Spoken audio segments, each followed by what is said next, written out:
Good afternoon, good afternoon, good afternoon. It is I, Almantas, former professor, current VTuber, old man who loves old things. I apologize for being a little bit slow this morning. This afternoon.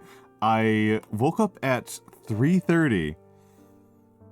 I woke up at 3:30 and I stream at 4 p.m., so that's already a bad sign.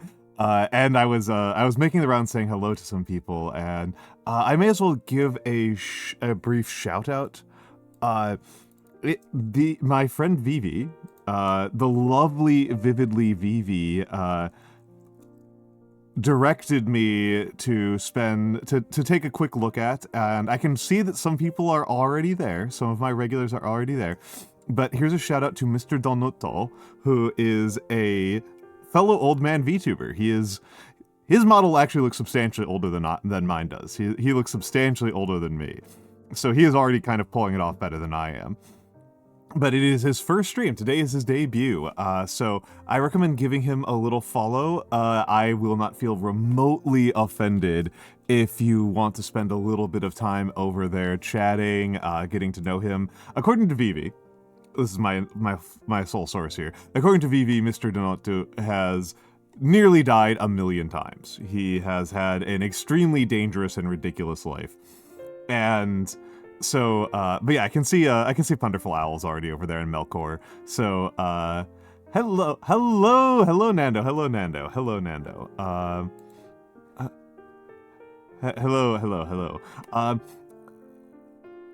Yeah, I could hear that follow. Yep, Nando. Alright.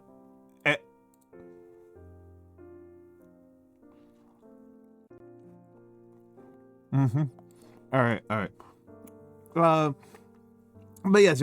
So that's part of my explanation for why I'm a little bit later than usual. But, I am stretching myself out a little bit. Not 100% settled on what I'm doing today. I want to get back to calligraphy. I have been feeling the lack of pen. I wrote Rinnies, my good beloved Rinnies. She's not currently live, which is good because she was live at 7 in the morning. Rinnies I love. If you've been here for a while, you have absolutely seen a Rinnies stream because I raid Rinnies all the time, right? One of my favorite raid targets is Rinnies. And she, it was her birthday the other day, and I wrote a birthday letter for her. And, it was quite rough. It was quite rough.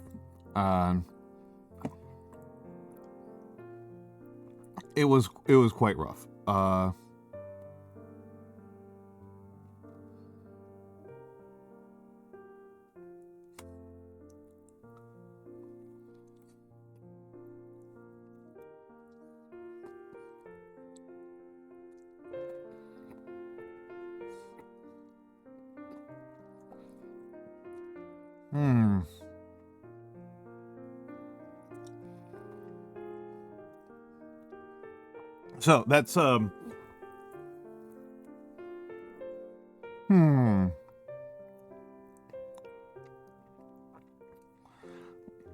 That's definitely a I would like to get back to the calligraphy, but what calligraphy I'll do today is I'm kind of unsettled on that. I'm willing to take suggestions.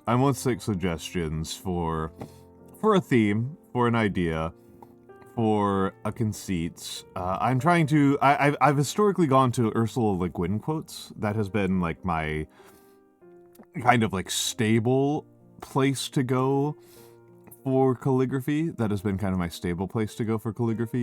But that doesn't mean it's the only place to go, and those tend to be relatively short.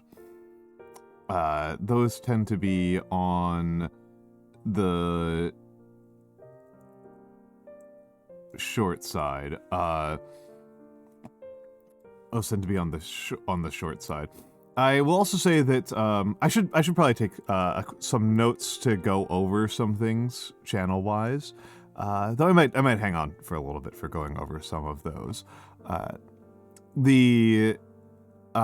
probably go over this in a little bit more detail, but I'm calling an end to the subathon. I mentioned it briefly last stream, and I mentioned it on my schedule on Blue Sky and on Twitter, but I guess I need to announce things multiple times. Is just the truth of the matter. I guess that's just like a thing. That's just how the world works. I'm pulling the plug on subathon. The subathon had a very narrow scope, which was playing Dark Souls on stream.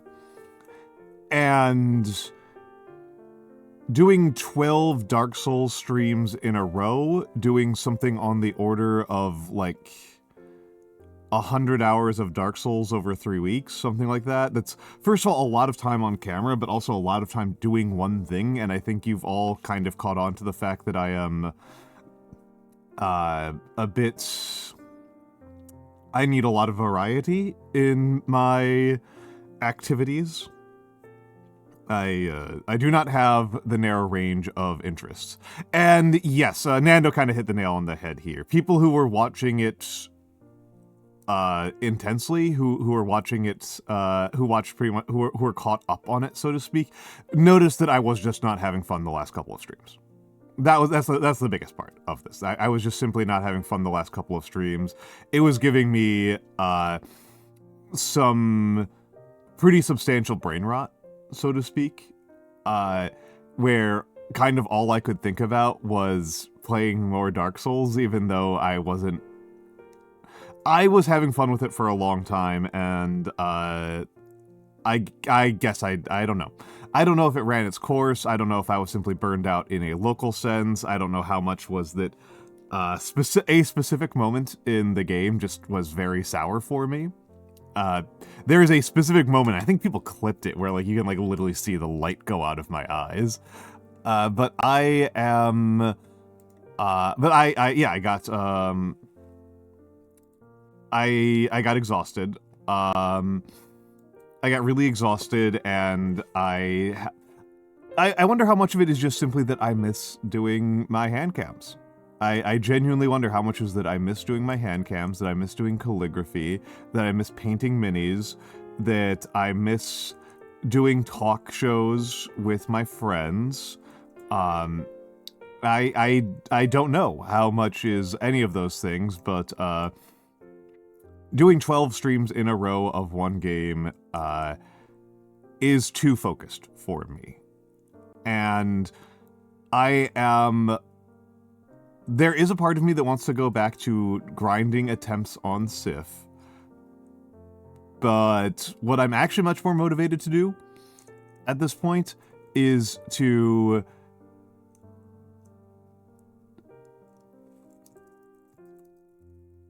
What I'm actually much more motivated at this point to do is to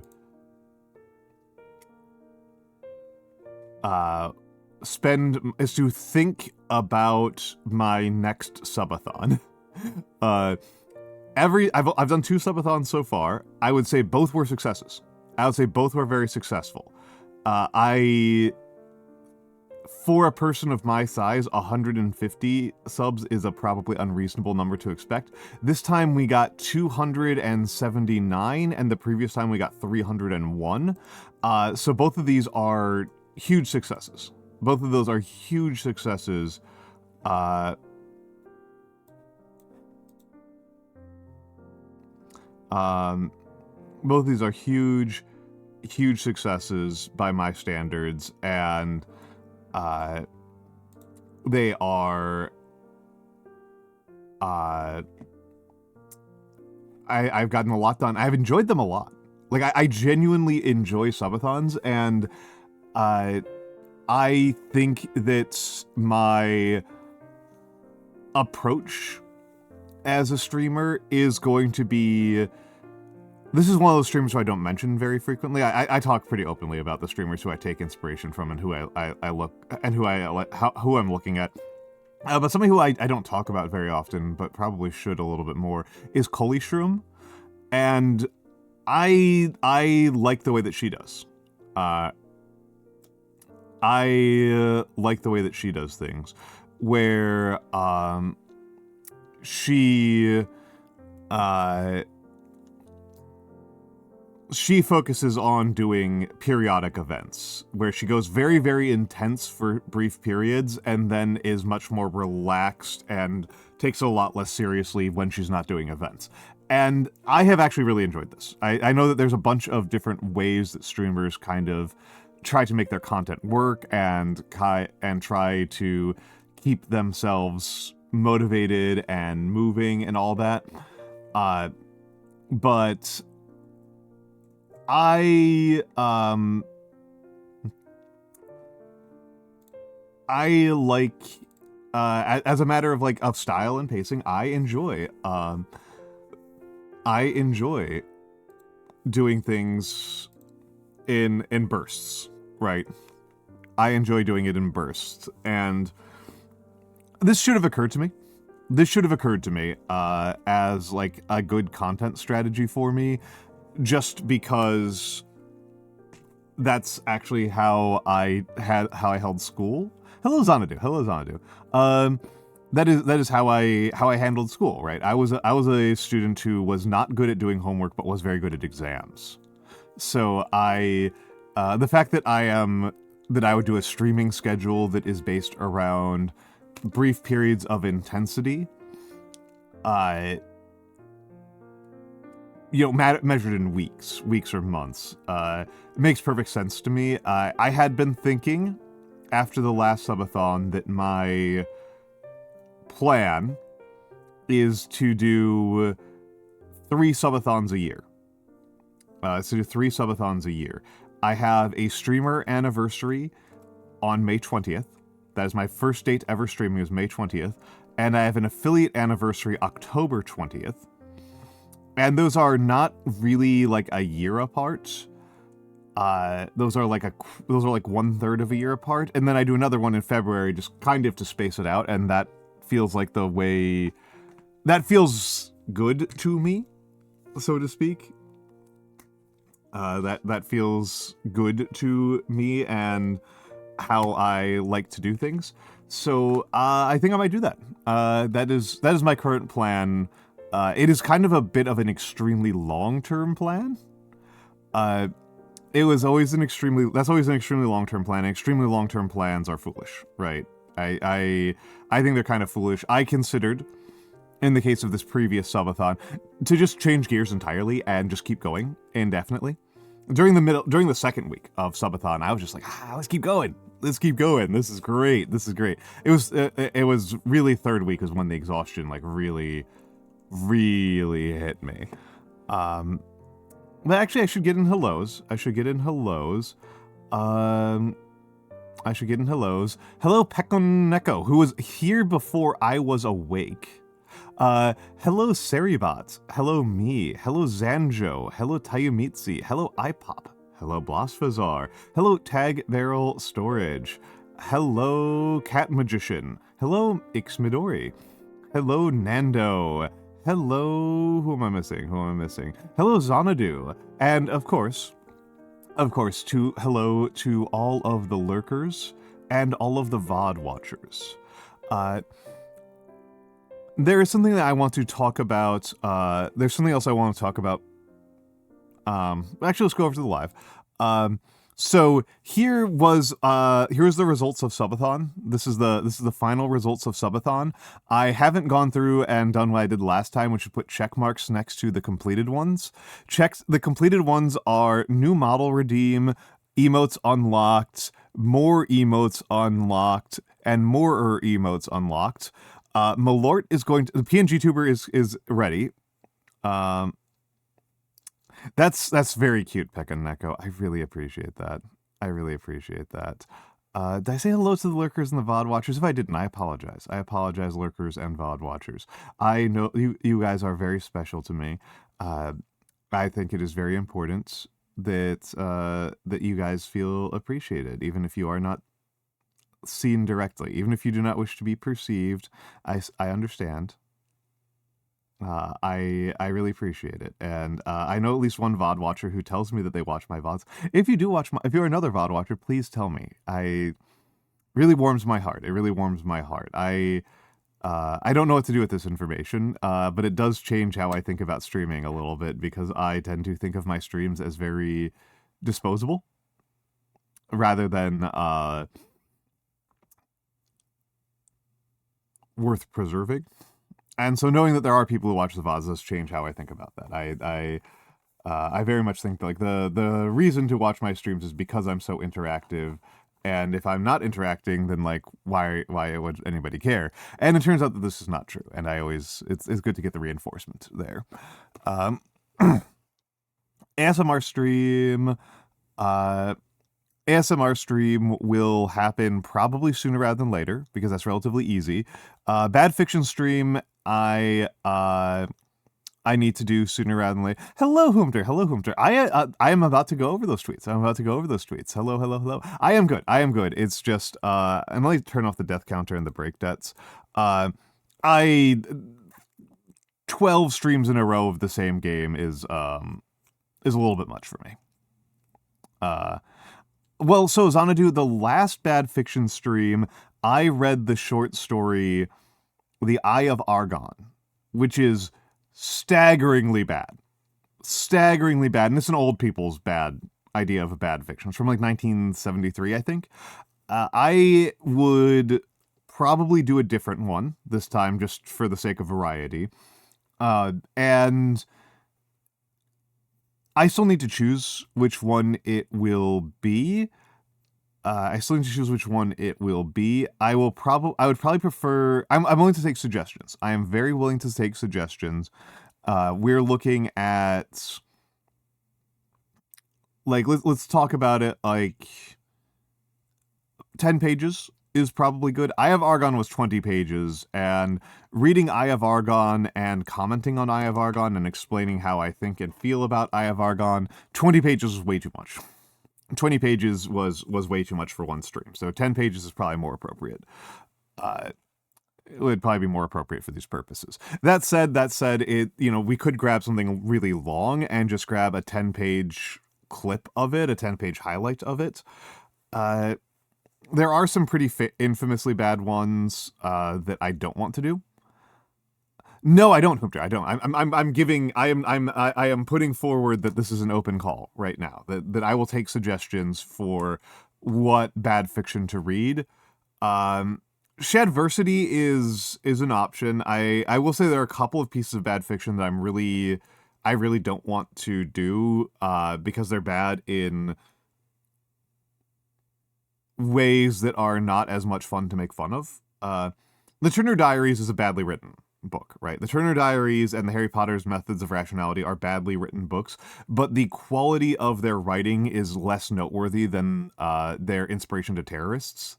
So that's I would prefer not to like push those further. And I mean, they don't have to be 10 pages, but if you give me something that's like 500 pages, just give me like a random chapter or the intro to read. Like, I did consider the what do we call it? What was it? Hold on. That one with like Raven, Darkness, etc. What's that called? My Immortal. I did consider My Immortal, and I wouldn't read all of My Immortal. My Immortal's huge. I would read like exactly. Yeah, I would read like the opening couple of pages of it. In some ways, it's actually probably easier if we choose one that's like way too long to do in a stream, because then I'll just read until we run out of time or attention, or I get bored, or my throat starts to hurt, and that'd be very easy, right? That would be a very easy way to establish that'd be a very easy way to right size the size of the fiction. I might ask for help from some of the people who are like real bad fiction connoisseurs. I think yeah.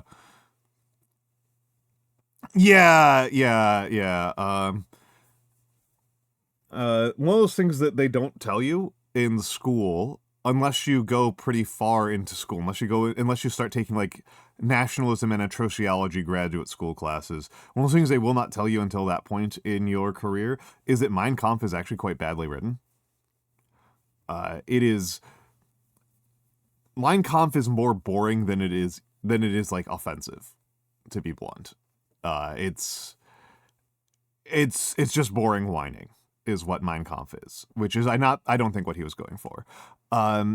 So new PNG tuber, I do actually have one ready. I actually commissioned more than one, but one of them is ready. And the King of Dragon Pass, I'm probably going to make that multiple. Yeah, I read it for graduate school. I read Mein Kampf in graduate school because I was taking a lot of studies in. I was doing a lot of studies on like nationalism and sociology and colonialism, right? And colonialism was kind of like was a lot of what I studied. And I think people probably figured that I can lie, I can pretend that I didn't do a lot of things, but it would be very hard for me to pretend I didn't study colonialism at this point in a serious fashion. And so Mein Kampf was an optional reading in a graduate class, and I read it, and it was an interesting experience, but it's quite boring. As an experience, it's kind of interesting because it's very rare that you read a book that you like a priori hate. That like you hate like independent of your own judgment of it, which is interesting. But for a person who grew up with like such like a liberal mindset as I do, that's not something that I experience very frequently, and it just sucks. It just sucks. It's just a petulant man-child whining. And if you've read any manifestos by like school shooters, they're actually quite similar.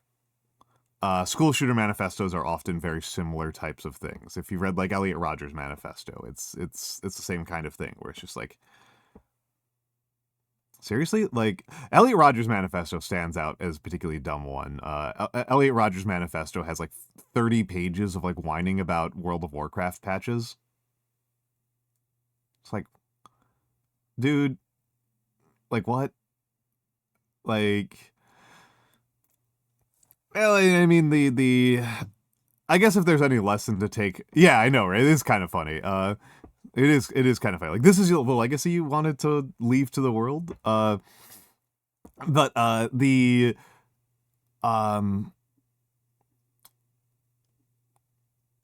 evil that lurks in men's hearts tends to be quite pathetic. Is what I got out of all this. Is what I've gotten out of these things. Is that we are not talking about people with particularly profound and interesting motivations. We are talking. The most evil people in history are sub Cruella de Vil levels of thoughtful and interesting. They are just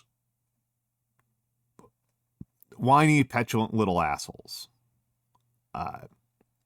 who refuse to who refuse to understand the smallness of their problems. Those are the most dangerous people on the planet. It seems. Yeah, it's typically childish people who have more power than they should. Yeah.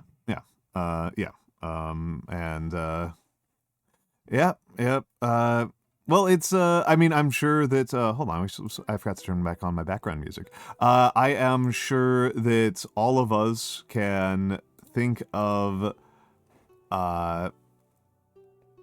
fellas.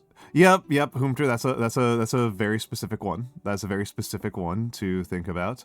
Also, hold on, my chat's like a little bit to the right of where I want it to be. I want to just move it a little bit further left. There, that should be a little bit better. But yeah, it's and maybe a little bit, like that. There we go, that should be better. That was bugging me a little bit. But yes, also, did I say hello to you, JD? I apologize. I thought I did, but I'm a little bit I'm a little bit sluggish today. I'm a little bit slow today. But yeah, it's he is very much that type of person. He is very much that type of person. It is extremely worth remembering that Elon Musk. Oh, I'm Sock. It is very much worth noting that Musk has disowned one of his children. Oh, let me remove the items from the scene. Let me remove items from scene. There we go. It is very worth remembering that in the case of Musk, he has already disowned one of his children, and the crime that this child committed was deciding that she didn't like being a man. And Elon Musk did pay for sex selective services on all of his children. All of his children were the products of paying extra money to make sure that they came out boys. Because Elon Musk is so childish that he can't handle having a daughter. Yup. Elon Musk is such a baby, so unqualified to care for another person that his children's independence to the level of being a daughter is unconscionable to him. So there is no man who is less worthy of respect. But I did want to talk about something that's more positive while I'm here. If you are following me on Blue Sky, you saw this. If you are following me on Blue Sky, you saw this. Oh, that's... Hold on a second. That's a slightly annoying thing. Why did it do that?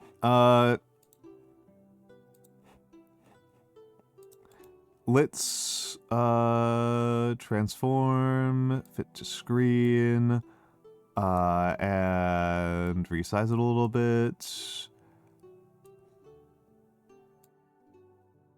There we go.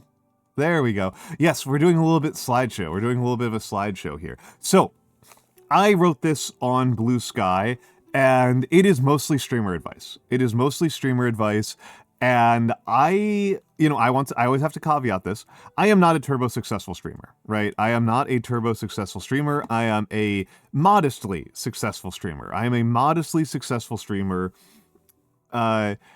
who is, I am making grocery money. I am not making rent money, let alone making retire early money. So I am not a turbo successful streamer. I'm not Iron Mouse, but I do feel like I have learned a few things over the last year or so. And mostly I was motivated by the experience that I feel like my experience as a VTuber has been somewhat different than others. So, who am I? Why am I writing this? I am Almantas, as you all know, former Professor Current VTuber. And this is... The purpose of this is that when I see other streamers talk about their mental, they are able to talk with a fair deal of articulation, depth, and frequency about how exhausted and depressed they are. And it's understandable. It's understandable. The way that streaming is set up is really designed in particular to punch you right in the jealousy bone. They really push you on the jealousy thing very, very hard. They push you on jealousy and insufficiency very, very hard. The platforms do. They want you to feel that way. I am not immune to that. But I would say that the overall experience for me as a VTuber has been enriching, enlightening, and beautiful. So I want to talk about how my experience has been different, because I think that it is not just pure dumb luck where the stimuli that are positive have just fallen on me. I think I have made conscious decisions to take care of myself physically and mentally in ways that have made it more able to absorb the positive feelings. So, on to the actual advice. This is the actual advice. Number one, most important advice, I say it all the time, work out. Work out, work out. Exercise. You still live in a physical body. There are people all over the internet and in various levels of goofy ass parts of the internet and politics that are trying to disembody themselves, right? That are thinking about themselves as things that transcend the flesh. And, you know, Curtis Yarvin recently, Curtis Yarvin, one of the stupidest men alive, recently published an article about, you know, creating a system of governance that is cryptographically immune to being cooed, which multiple commentators pointed out that no matter what your cryptographic security is, the people who hold the keys to that security are made of flesh and blood. And they can be torn limb from limb by their own discontented citizens. And nothing that Curtis Yarvin has said protects these people from the fact that either their bodyguards or their constituents can kill them physically. There's nothing in his procedures that protect from that. There are things that try to protect from that, but they are not real protections. They are diaphanous. And I merely mean to say this, that I am a VTuber, right? You see a guy on screen, you see a sock. You see a sock on this one, a little 2D printed version of a sock. Behind that at some level is a fleshy, meaty old white dude, and that fleshy, meaty old white dude, my diet, my heart rates, my hormones, my sleep schedule, these very physical things affect what you guys get on screen. So this matters, and the most important single part of doing exercise is to hit that target heart rate zone for about an hour a week, minimum. That is your bare minimum. There are other things to do. Hello, goblins. Hello, goblins. There are other things to do to exercise. Hitting this target heart rate zone, you know, around 150 beats per minute. Hitting that is not the only form of health. It is not. It will not help you with your flexibility.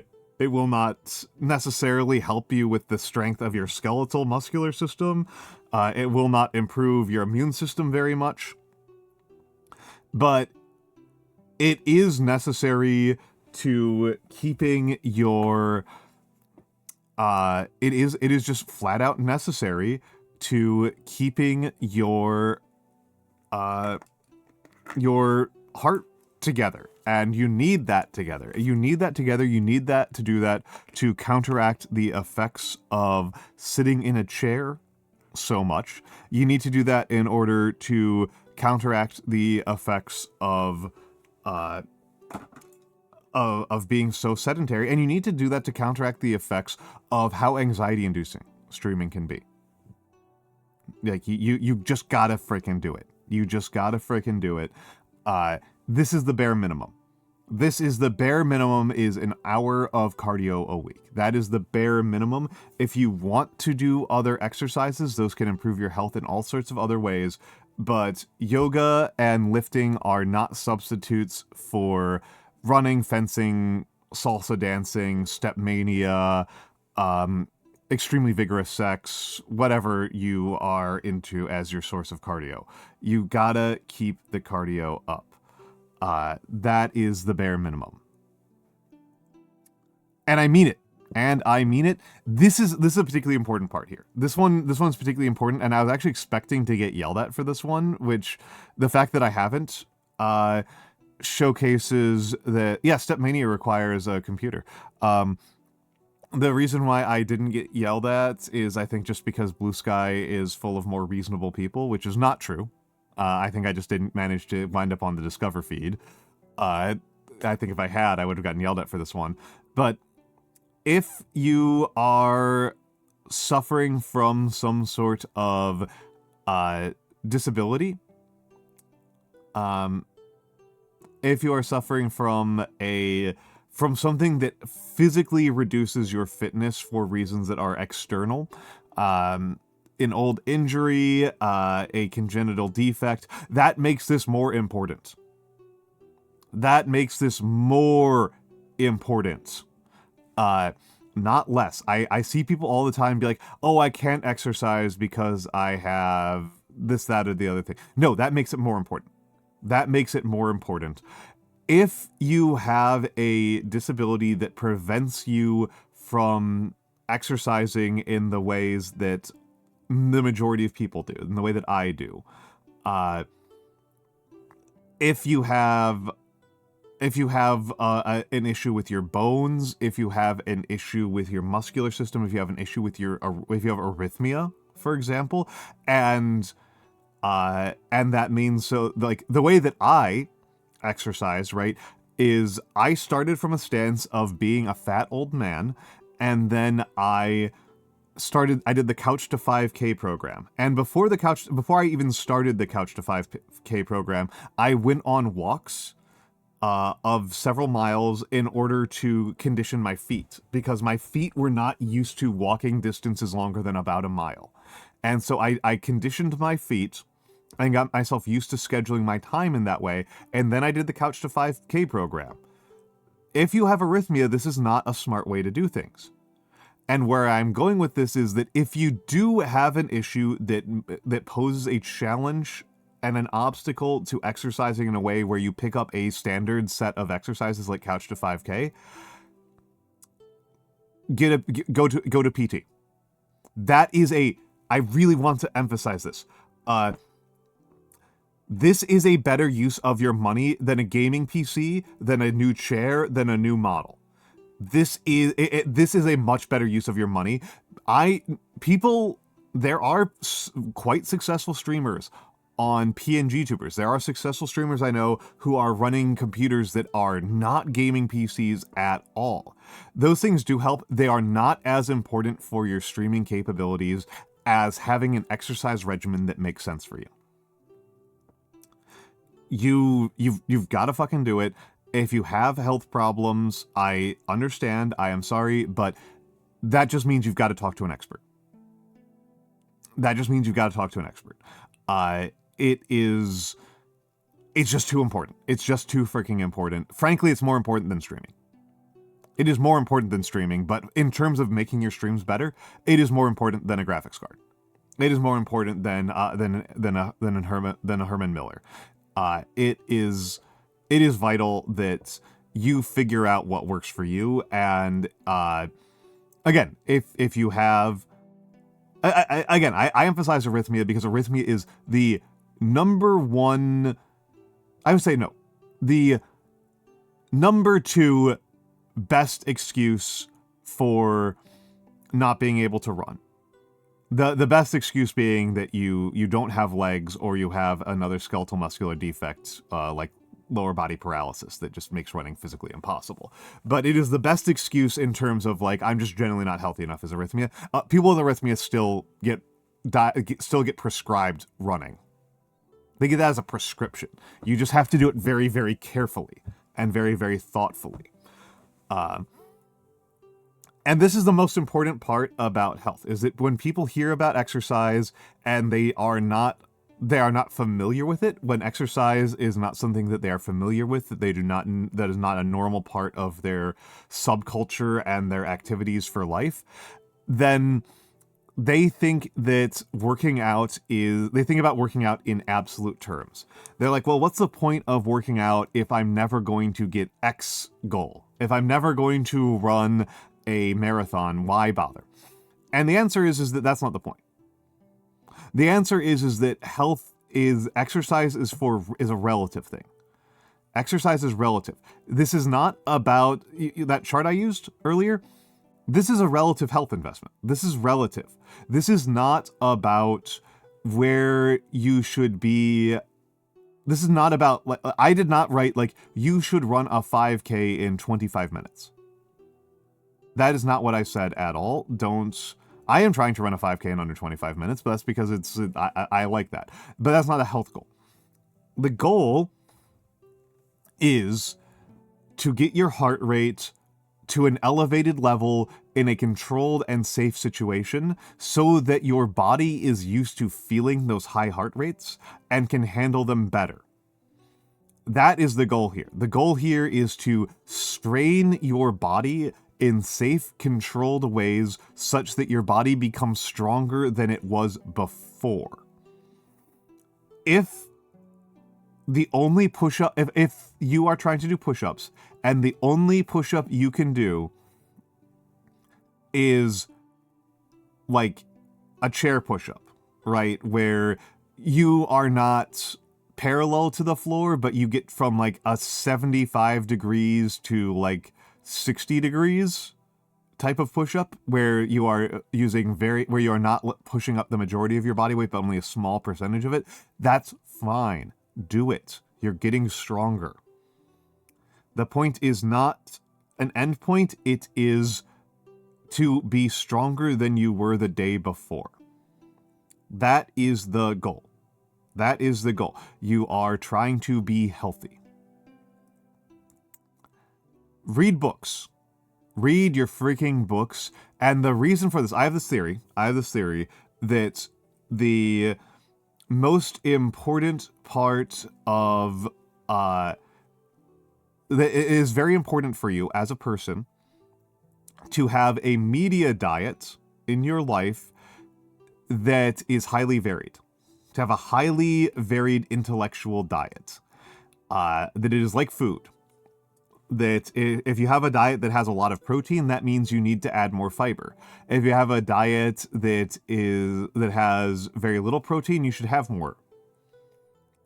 Humter, that's very wonderful. Humter has started riding a bike to work. That's 5 minutes 3 times a week. I'm assuming it's actually 5 minutes 6 times a week because you have to ride the bike back, right?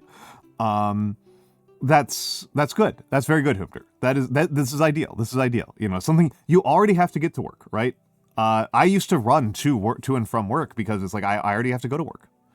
I already have to go to work. Read my first book in over 2 years. Excellent. And so, yeah, like I said, my hypothesis here, my theory here is that it is better for your mental health to have a variety in your diets, to have a significant variety in what you consume, in terms of art, and books are extremely dissimilar from streaming. Books are extremely dissimilar from streaming. They might be the most dissimilar art form. They require a lot of imagination, as in, like, you use one sense, either your visual or your audio, to get words and abstract words into your mind, and then your imagination fills in what things look like and how characters feel and such. Like, you use a lot of abstraction and imagination with books. They're non-interactive.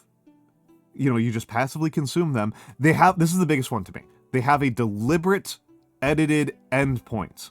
Streaming does not have a deliberate edited endpoint. This is why streamer games tend to be stuff like gacha games or Binding of Isaac, because those are games that don't have any particular endpoint. They are toys that you play with over and over and over again, which is good for streaming, but it makes them bad for taking a break from streaming. For things that you're taking a break from streaming, having this deliberate edited endpoint really changes the whole way you experience it. It really does. And it's a solitary activity. It's a solitary activity, and you generally are not reading on a screen. These are all so goddamn important to me, because you need to be doing things that get you out of streamer brain, that get you out of the streamer mindset, and that's the important part. That's the important part. This is not about finishing books. This is not about books being a higher brow art form, which is what people often think. Often people think like, oh, books are like an intrinsically higher art form. They are not. They are not. They are not. Thank you, Almantas bot, for the reminder that I should add a heart rate monitor to my throne. Yeah, I enjoy lots of games on endpoints. The game that I have been playing off stream lately has been Deep Rock Galactic, and Deep Rock Galactic is a toy. Deep Rock Galactic is a toy. It's you just keep going, right, with Deep Rock. I might even play Deep Rock on stream this week because I've been really enjoying it lately. But it's a toy, right? It's not a break from streamer brain. These are some public access books. People cannot stop. People cannot stop you from reading these.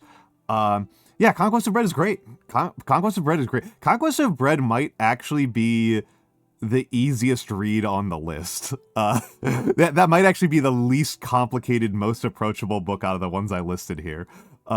Conquest of Bread is a very approachable book. It's a very approachable book. It's very lovely.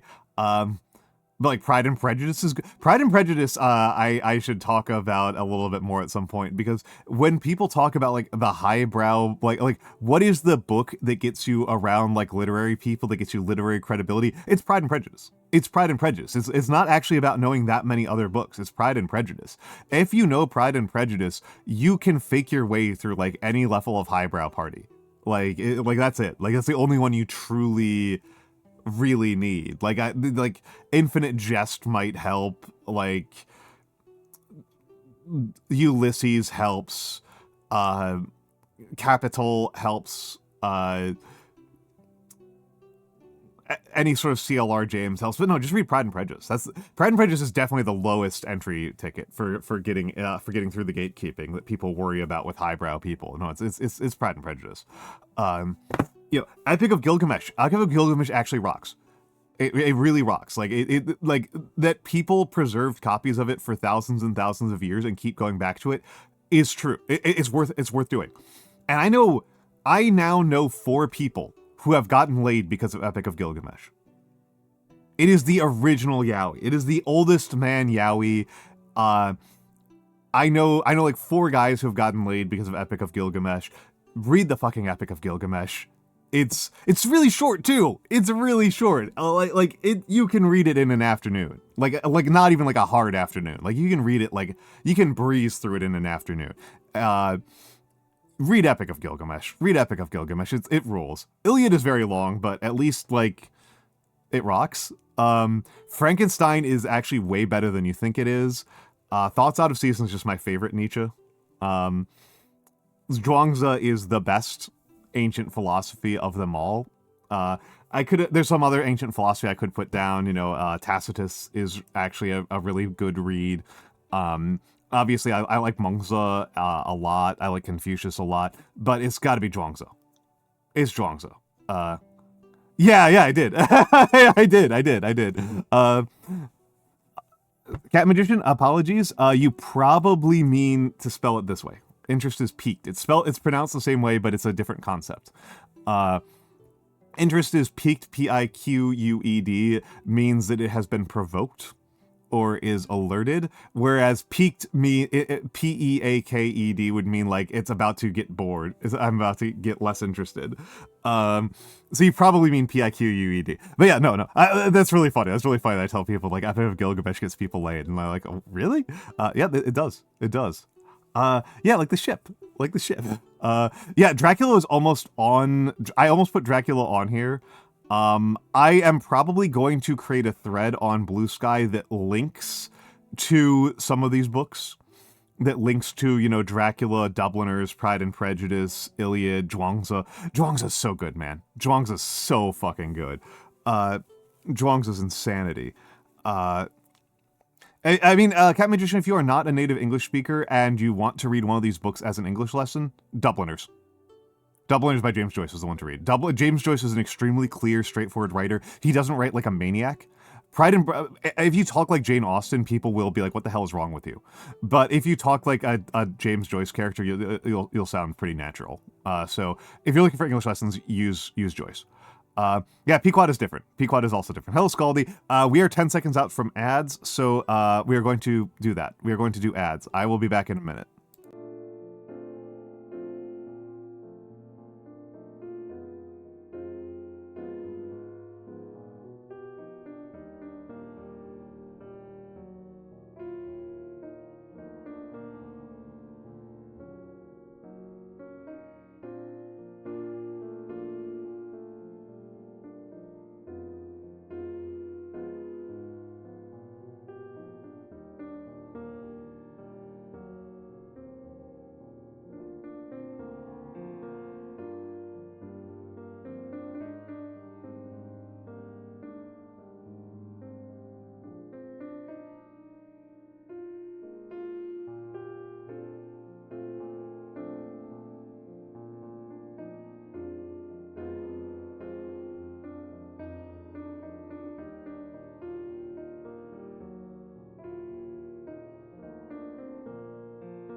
Hello, hello, hello. Are we back from ads? Looks like we're back from ads. My bot isn't connected. That's very obnoxious. Or it's only partially connected? I don't understand.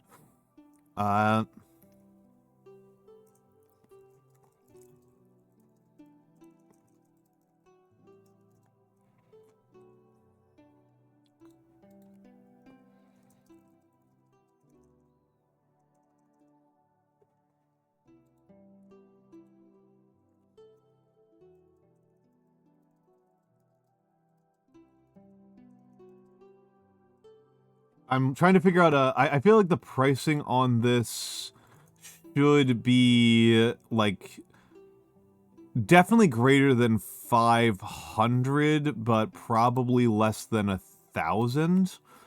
I'm trying to move a lot. I'm probably gonna reprice a lot of mine to be a little bit cheaper.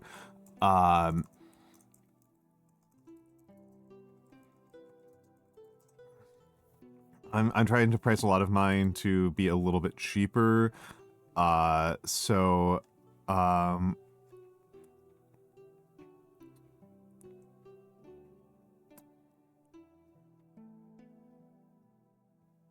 me take a look here.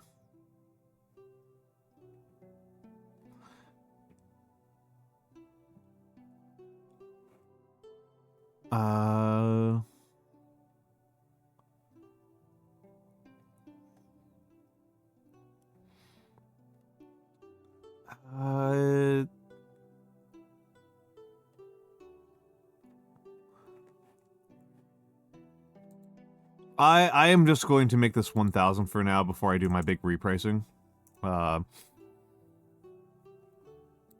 So there. Oh, interesting. Okay. Yes, my Twitch account is failing to connect. I managed to connect to my bot account, but not to my Twitch account. Interesting.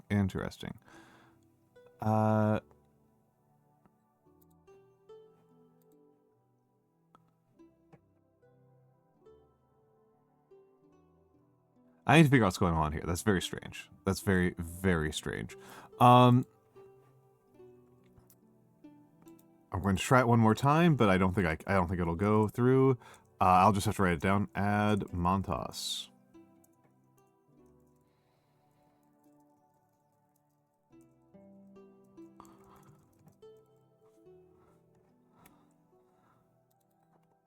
$1,800.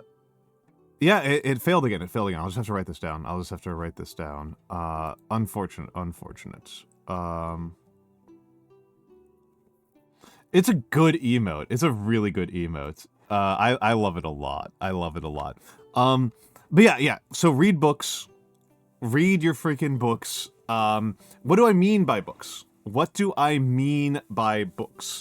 The most important part is that they're edited, limited in scope, done at your own pace, solitary, and deliberately long. It's not about quality, it's about format, and I don't listen to audiobooks because I find I just kind of struggle more with listening than I do with seeing things. I need glasses. My vision is bad, but my glasses actually compensate, whereas nothing has really compensated for the fact that I have a cognitive difficulty processing hearing. It's possible that if I take enough Ritalin, that will deal with that, but I am not a candidate for medication, so I don't. So books can be utter slop. They can be totally serious novels. You can read nonfiction. You can read graphic novels, because again, this is about like scope and format. Fanfics are fine. I recommend you should be reading a fanfic that's between like 20,000 and 100,000 words for these purposes, but they're fine. Epic poetry is fine. Giant published tables, whatever. Your old textbooks, whatever. Not video essays, because video essays involve multiple sets of your senses and staring at screens. Not most podcasts. If it's a Jamie Loftus podcast, that's fine. Jamie Loftus podcasts are fine. But if it's like A Molly Conger, not so much.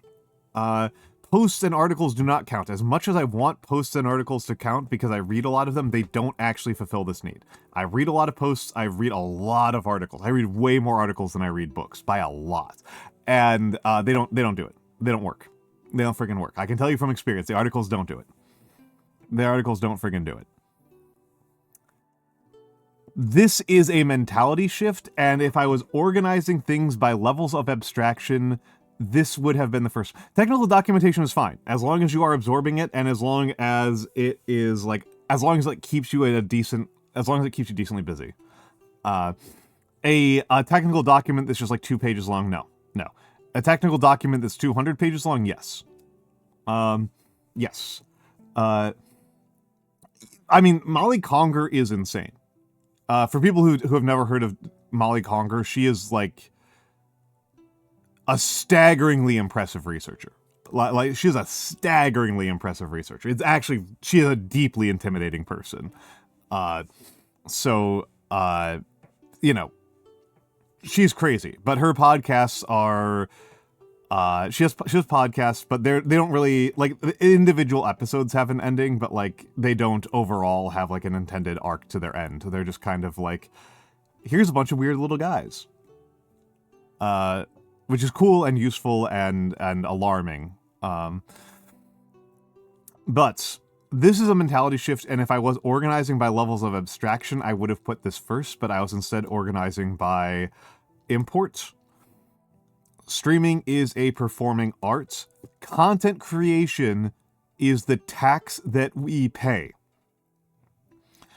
Content creation is not the goal, it is a price. The goal of making money isn't that you get to pay taxes. The goal of making money is that you get to feel safe and secure, and that you get to have a roof over your head and food in your belly. That your income tax number goes up is not what you care about. And I used to think this was pedantic and stupid. When I was outside of doing content creation, I thought that the distinction, the whole, like, you should think of yourself as an artist, I thought this was pretentious. It's not. It's actually quite meaningful. It has a real deep meaning to the people who are doing it, to yourself. It is a matter of self-identification and self-orientation. And the difference is that content creation is what you do for your boss. Art is something different. Art is something that humans do out of their own internal creative spirits. I have included here a picture of the Divje Babe flute from Slovakia. It's a solid 50,000 years old, and to my knowledge is the oldest piece of incontrovertible concrete evidence that humans make art. Is the oldest firm material remains that establish that humans make art, is this flute.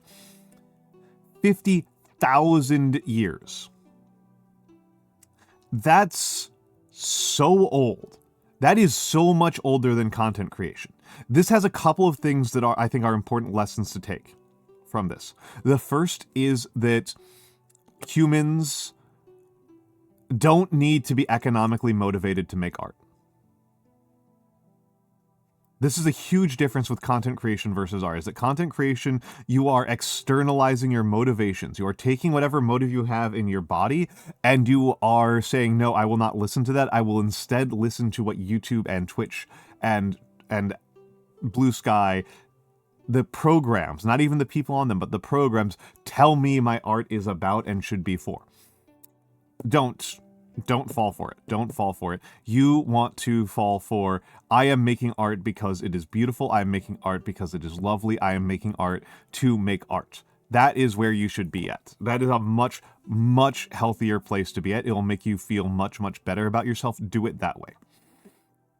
Another part that I like to make, another point about it being so old is that, I'll get this on the next slide actually, is that art is when you think about it yourself as art rather than content creation, this means that you are engaged in traditions that are way older. All of us are young. All of us, I don't think anybody in this channel is younger than content creation as a field. None of us are older than art as a field. This means that you can engage with a lot more sources and a lot more inspiration than you could just through content creation. And I didn't put this down here because it's depressing, but it is something. It's depressing and it's depressing and enlightening and beautiful and staggering. When I was writing this, I was looking at art made by people in concentration camps. We have art that people who were in Auschwitz made.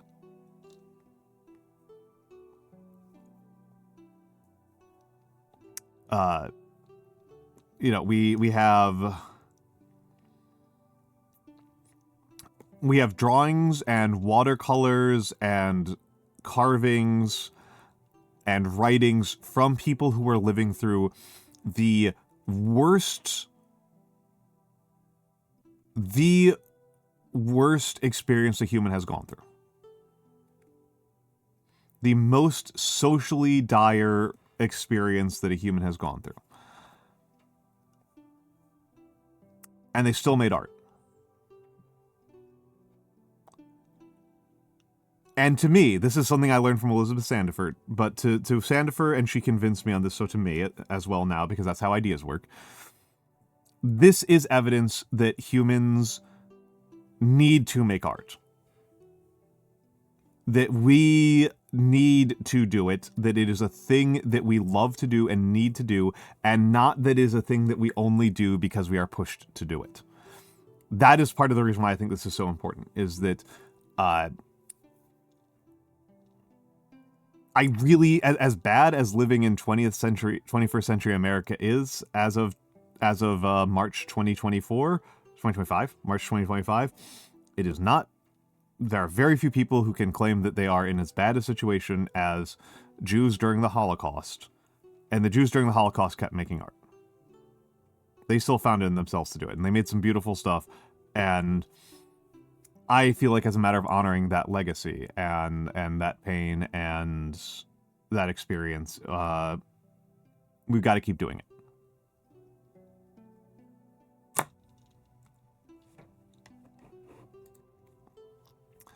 And again, art first. Art first. This is primarily a mental shift. I am making this as an advocacy for mental health. That when you think of yourself as an artist, you are armoring yourself against the Twitch dashboard and the YouTube dashboard. VTubing, streaming, content creation, that dashboard is trying to make you feel horrible about everything you do and everything you are. It is trying to make you feel worthless and evil because you didn't go viral, which is very out of your control. Because your YouTube in particular is an evil machine where they put your last 10 videos up all in one big chart, and they say your most recent video performed in these ways relative to your 10 last videos. This, I have included a link here. We're not going to bother looking at it right now, but it's from the extremely useful Influencer Courses Are Garbage, The Dark Side of Content Creation by Super Eyepatch Wolf. And the timestamp that I have is Super Eyepatch Wolf asking FD Signifier, what do you think about the YouTube dashboard? Which is the place where YouTube tells you about your current the performance of your last couple of videos. And FD Signifier says, oh, you mean the devil. Yeah, FD Signifier is great. And he said every single content creator he talked to, with the exception of Jenny Nicholson, described the YouTube dashboard as extremely demoralizing, and the only reason why Jenny Nicholson did not describe it that way is because Jenny Nicholson doesn't look at it. I genuinely think that if I was a YouTube content creator, I would use a script blocker to remove that. I would use a script blocker to just remove to just disable the dashboard from loading on my browser. That's how bad it is for people. But yeah, I really want to emphasize that, like, being into art is being into an incredibly old tradition. If you are doing content creation, you are looking at how to optimize numbers for computers, and all you have for that are 5 years of articles and video essays. And frankly, many of those articles and video essays are the big point that Super Eye Patch Wolf was making with this video. Oh, Phil, thank you for the follow. The big point that Super Eye Patch Wolf was making with this video was that if you ask Super Eye Patch Wolf how to become a big YouTuber, his answer, the most honest answer he could give, would be write long-form video analysis of shonen manga and start publishing them 8 years ago. Anybody who has already succeeded is only going to know how to succeed under circumstances that have already passed. That's his big point. I think there's a more important, perhaps more alarming point, which is that the people who write essays about content creation and articles about content creation and hustle culture stuff, their motivation is not to share their skills. They are doing it as part of their hustle. And that means that you have to doubt the honesty of everything they say. Not just the informativeness, not just the efficacy, but the honesty of it. That is really bad, to have to doubt the honesty of these things like that. But more to the point, you've only got like 5-10 years of sources if you do it this way. You've got 5-10 years of sources of articles and video essays, whereas if you treat yourself as an artist, I've told people who are my biggest inspirations. Who are my biggest inspirations as an artist, as a VTuber? My biggest inspirations, obviously Uncle Iroh. Not the best example for this one, but my other big inspirations are Fred Rogers, Carl Sagan, and Bob Ross. Like, those are my big four inspirations as a streamer. And if I limited myself to thinking about content creation, I would maybe use Uncle Iroh. Nobody who is thinking in terms of content creation is using Bob Ross, is using Mr. Rogers, is using Carl Sagan. They were all dead before this was a career. They're not doing that. So you can learn from old movies, you can learn from plays, you can learn from songs. You can learn from your parents and grandparents. My father and my uncle and my grandfather are all huge inspirations to me as a VTuber. I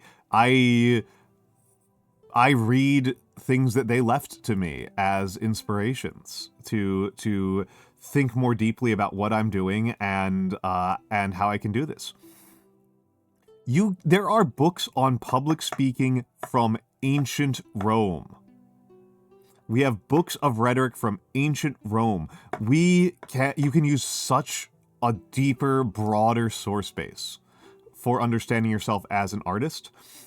And I don't say it here because I don't think it's nearly as important of a point. I think it's a kind of cynical, crappy point, but I may as well make the point because sometimes people only listen to the most cynical level. Everybody else is using the same 5 years of articles and video essays. Everybody else is doing that. Everybody else is doing that. If you are drawing from the same wells as everyone else, you will not be exceptional. And you need to be exceptional in this space. That's just the bare minimum. You need to be exceptional. You need to stand out. And if you're just following trends, you are not exceptional and you will not make it.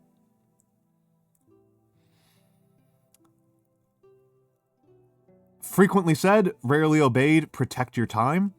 We all have the moment when we're streaming or writing and you kind of like zone out and lose coherence. People who are watching my Dark Souls stream, I know that this happened on Friday because at least 2 people DM'd me about it, that I was zoning out and getting incoherent. and being uninteresting. So you need to protect your time. You need to protect your time. To me, when I start to get dumb, when I start to get overstrained out, I can see the edge of my thoughts. I can see the edge of my thoughts, but I cannot grab them. It is like I am swimming in murky water, and I can see fish and snakes and birds briefly cut through the murk and then slip away before I can reach them. That is what it feels like to me. I can see the very tail end and the edges of my thoughts, but I can't actually engage with them. That's not great. That's not great. That's not great. You need sleep. You need personal friends. You need movies and books and games that aren't research or streaming or stream prep. Hello, Tim Shelso. Hello, Tim Shelso. Hello, hello, hello. I love Brittany's hi, hi, hi. I really love that. There's a part of me that wishes that I had gotten one like that. I love that one so much. I even use that one like almost as frequently as I use my own hi. Humans start to lose creativity and productivity even at like 40 hours versus shorter schedules. And I just really want people to think about this. When you think about your favorite VTubers and streamers, how many of them are defined by the fact that they streamed X number of hours versus are defined by their best content? Now, as a matter of scheduling, it is worth saying everybody who gets really good at this puts a lot of time in. People who get really good at this put a lot of time in. Nobody gets good at this like doing like an hour a week. We all put in a lot of time because that's how you get better at it, right? Is by practice. But there is such a thing as overtraining in every field. The person who runs 7 days a week is not going to become the best runner long term, right? Running is my exercise. Doing it 7 days a week just makes you tired. It wears you down. You need rest days. This is what I'm getting at. You need rest days, and you need to protect those rest days. And it's very easy because this is not a physical activity. You are not as physically exhausted to just treat your own mental exhaustion as a thing that can become over with willpower. That is a thing for shonen manga. That is not a thing for flesh and blood humans. And saving the best for last. You don't have to fucking do this. You just don't. You don't have to do this. You don't. I don't know how to emphasize this enough. You have the freedom. You have the freedom to leave. You can bail on this. You just don't have to be here. I love being here. I love it. This competes with being the most emotionally and mentally satisfying job I have ever done. This is better than being a professor. Fully. It doesn't pay super great, which is part of my point here. If I know people who are into this because like they're hoping to make money, I am hoping to make money. I'm not going to lie about it. I'm not going to lie about it. I do need this to make a certain amount of money to justify the amount of time I put in. But I know that this is not going to make that much money. If you are trying to get rich, if your goal is to enjoy the good life, to purchase the good life, don't be a streamer, VTuber, content creator. Don't freaking do it. It's not a good way to do it. If your goal is to make money, I will not shame you for going into finance or accounting.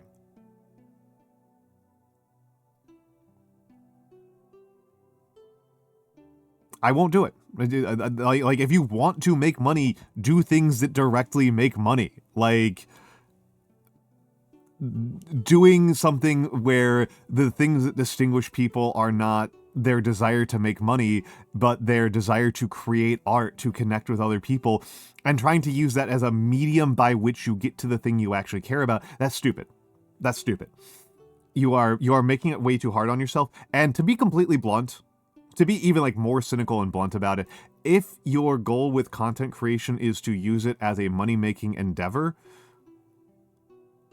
learn how to make the money first, because that is actually a subfield of content creation that is entirely viable. There are finance creators, and that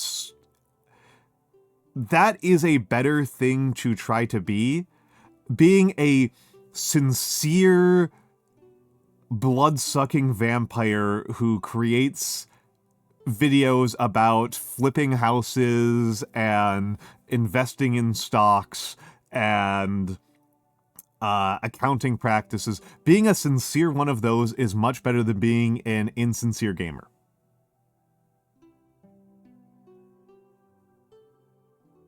Like, it just is. Like being sincere, I think is more important. Like, you know, if you just want to make money, there are much better ways to do it. And there are finance bro TikTokers and Twitch streamers and stuff. I literally just read an article about Vegas Matt, a TikToker who has been quite successful at just posting videos of him losing money. Like, he just posts TikToks of him losing like $10,000 at blackjack, just getting completely wiped out. And like, it turns out that he makes enough money off of selling merch around that to like finance the continued gambling. You can do that. You can do that. Don't dick around with the gaming. Don't dick around with art. Don't dick around with trying to be a stand-up comedian. Like, no, just work with the money directly. And like, you can, and just in general, if you don't love this, just do something else. Like, this is a weird, tiny, strange niche. Streaming, content creation, VTubing. It's a weird, strange niche. I suspect that a lot of people who are invested in the idea of being a content creator, but don't know what to do as a content creator, they watch video essays, they watch Twitch streamers, and those are the public people that they see around them who are respected by others. And that is intoxicating to them.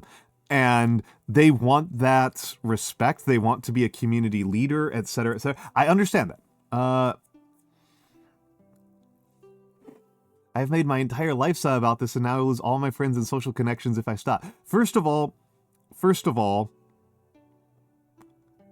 if I am friends with you, I am not friends with all of you, but I know I am friends with a couple of you. If you stop streaming, or if I stop streaming, I do not intend to kill those friendships. They might change substantially, and they will probably become somewhat lower intensity. But if I quit, I hope that I am still friends with, Mix and Nagi and Yano. Well, that's a separate, Tim Chelsea, that's a bit of a separate conversation. Me and Nando talked about it a little bit over on his stream. The startup investment for VTubing is relatively cheap as these things go. It's let's round it up to $5,000 total.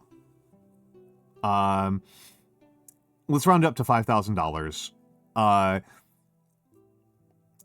Startup cost for a restaurant is more like $5 million. And that's not considered a particularly large business. That's not like that's not like big business. That's very small business. And yeah. Actually, yes, JD, I do. I do. As it currently stands, we're not on track for that. We are not on track for completely losing this. Notably, my last two subathons are very encouraging data. If my last two subathons are the best money I ever make as a VTuber, then probably. But if I continue on current trajectory, I should be able to get it there. And again, like, the amount of money I need to make is like not actually that much. It's like $1,000 a month. I need to come out to like $1,000 a month because this isn't my only job. It's just that my other job also doesn't pay enough for me to make a living. I am also a nonfiction editor. It does not pay enough for me to make a living. If I want to make rent indefinitely, I need to like make some amount of money off of this, but it's not like a ton. Actually, Mix, that was literally the last slide. That was the thing about time expenditures was literally the last slide. Is that like, I think you make worse I think people make worse content if all they do is make content. I think they literally make worse content. I think that you will make worse content. Yeah, that's fair. That's fair. She is screaming a lot about those card games. She is screaming a lot. But yeah, this is I think yeah, I believe we have Mix. This was a slideshow. Mix. This entire slide deck was posted on Blue Sky. I'm just kind of going over it again because it's doing quite well over on Blue Sky, and it's now my best performing social media post in almost a year. So I am just kind of going over it because I like to do that. And I will I think I'll record. I think I'll do a YouTube recording of this. But I'm kind of doing a dry run of that today. And because I want to talk about it.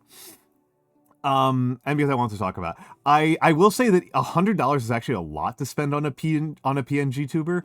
My PNG tube, I just bought another one for $40.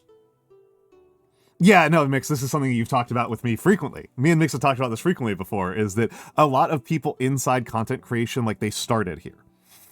Whereas this is like my 5th career. Like we are on like 5th string choice for me. When I was in college, this was not a career path at all. Yeah, we're outside of this space. I think it's an adaptive thing. I think it's helpful, and this was Mix, if you just to kind of I guess back up. This was entirely a presentation I made about habits that you can do as a streamer to keep yourself from burning out. To keep yourself healthy as a streamer, to protect your mental and physical health as a streamer. And you actually came in at the end, which is like, you can just quit. Like being a streamer, being a content creator is not more important than being a good person. Like, it's just not more important. It's just not. It's just not. And yeah, I come from teaching, right? I come from teaching. That's where my mentality is but like, this is an art form. If this is not the art form that compels you the most, if you feel more compelled by writing, if you feel more compelled by painting, if you feel more compelled by even speed running, but doing it as uploads as opposed to doing it live, just do that. Just do that. Just do that. You're not like this is not the only thing you can do. This is there's you absolutely can do something else if this makes you miserable. Please, I don't want you. I care more about you being happy than about you being a content creator. All you have is what you are and what you give.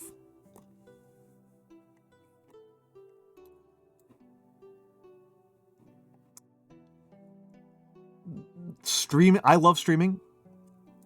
I love doing this. I love the people who are in this space. I love the people I've met here. I love the experience.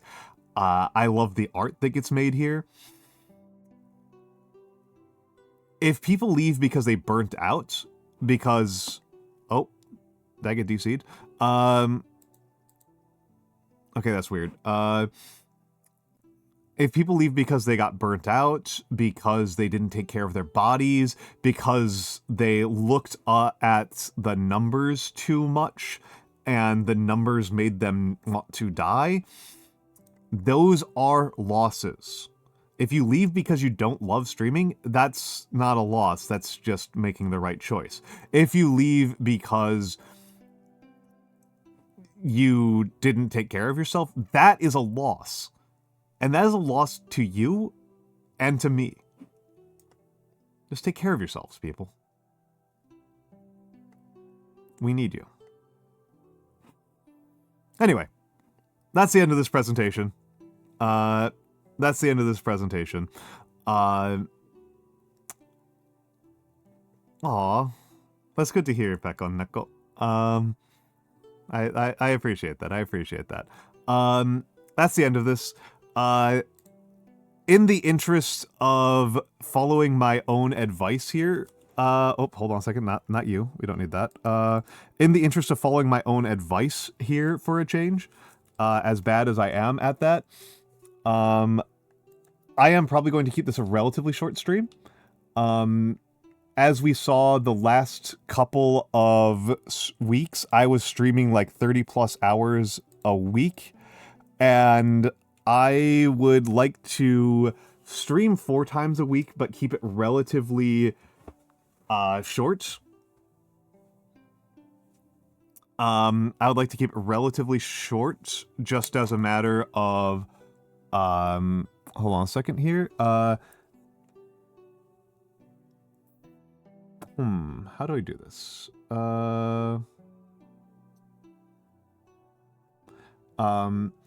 I would like to keep this relatively short and just do 4 streams in a row. Hello Mura, what's the scuff that you're reporting? I am going to, I'm going to keep going for a little bit more, but I was planning on keeping it like 4-ish hours. Like 4 hours a stream this week. Partially because I, also want to work on some things off stream. We have some, yeah, I clicked on the wrong source more is what happened. It's not much of a scuff. Not much of a scuff. So,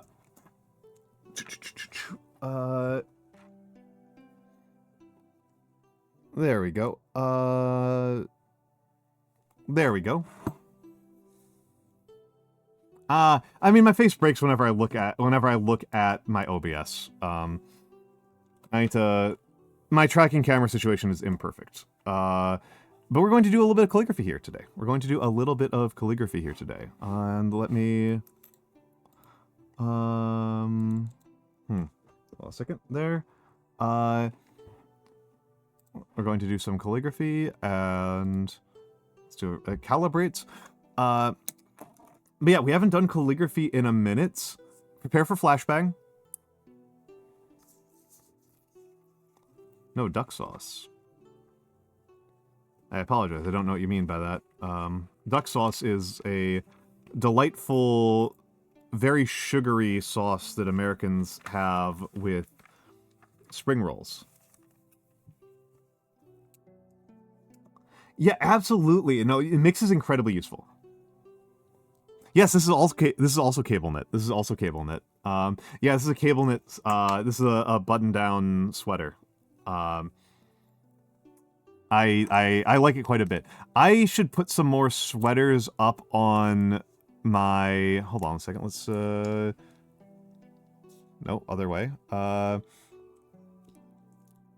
I should put some more sweaters up on my throne.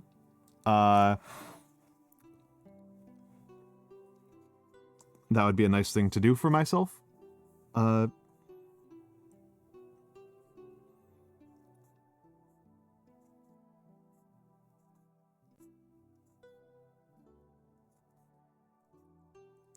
yeah, I don't know if people how aware.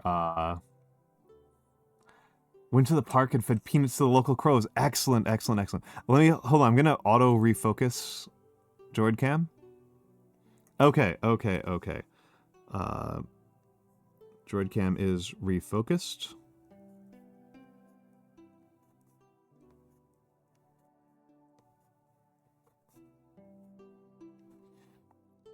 But yeah, if folks are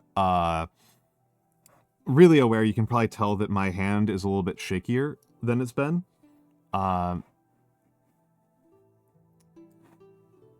I would particularly like it to be. So these lines aren't coming out as straight as they probably should, which isn't, I think, a sign of like health problems. I think it's just I haven't been working on my calligraphy as much, because when I was doing the Dark Souls subathon, if I wasn't streaming, I was working on other job or I was practicing kanji, as a rule. You ain't seen nothing yet, Tim. You ain't seen nothing yet. This is just me doing a brief little warm-up.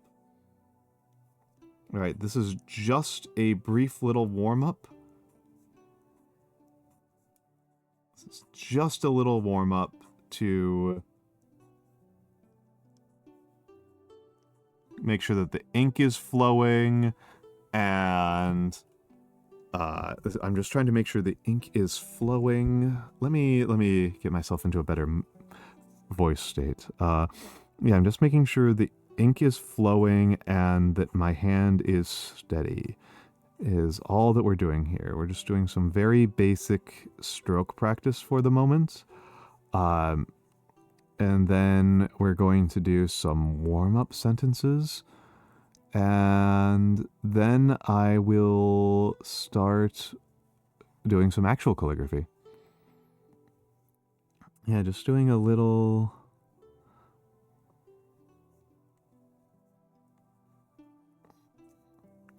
Now, which script should I work on today? I think I should probably work on Gothic. Gothic is popular for a reason.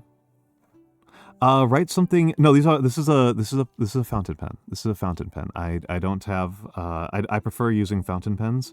Mura, write something is currently now a bits redeem. It is a bits redeem for 100 bits. Oh, this one's almost out of ink. This one's almost out of ink. So I might end up having to switch pens or refill this one during it. Yeah, probably Gothic. Probably Gothic. So let's go with...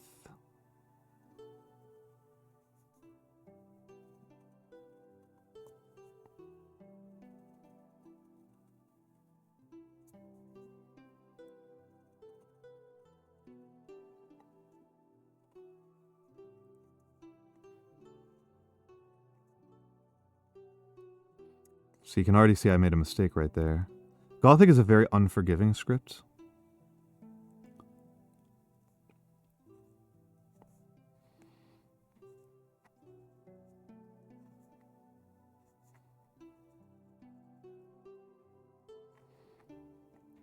Very small mistakes are very visible in Gothic. It's very,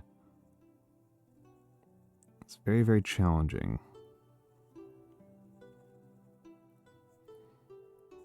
I find.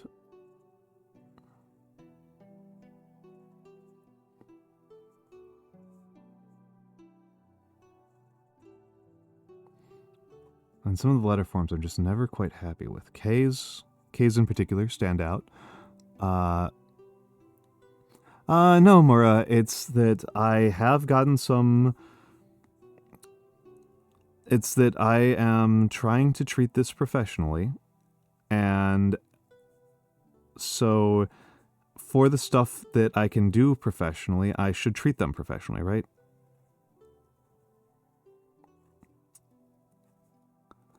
Is a quick...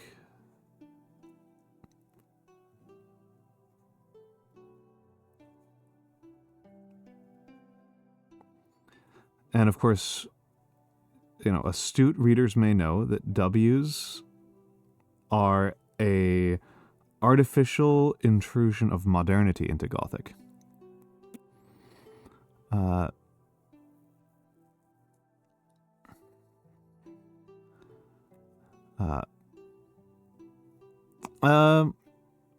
like Insular.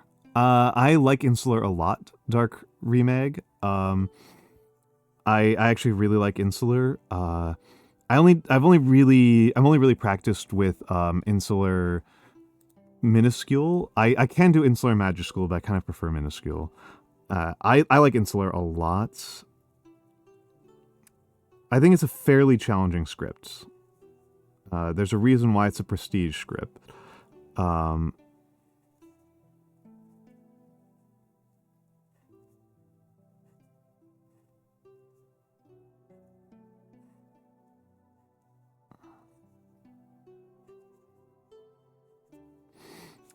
I like the Insular I like the wedge serifs in Insular. I think that they're quite nice. I really like Insular G.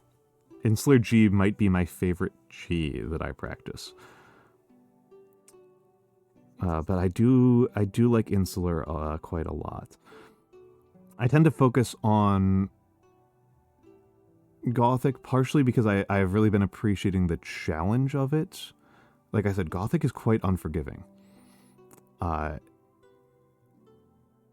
Gothic involves a lot of very straight lines. And, you know, the lines that the motions that you make with a calligraphy pen, you are making them with your wrists and your fingers. And maybe your arms. And so all of those motions, I don't know if it's obvious to you, but those motions are curls. All those motions are curls. Your tendons tighten, and it causes your fingers and your wrists to curl. You're doing very rotational motions. Hello, Punderflow. Hello, Punderflow. Yeah, I mean, Tim Chelsea, you know this if you do other visual arts, that the actual motions that your body makes are all rotational. And so in order to make straight lines, you have to make many, many, many micro corrections to natural curves. You are making, your body is trying to make curves, and then you have to make anti-curves to correct them back into straight lines. That's how you wind up drawing straight lines at a level of musculature. And so Gothic, where you are drawing straight lines and then even minor curvatures show up as mistakes, like in this H, Gothic is a very unforgiving script in that manner.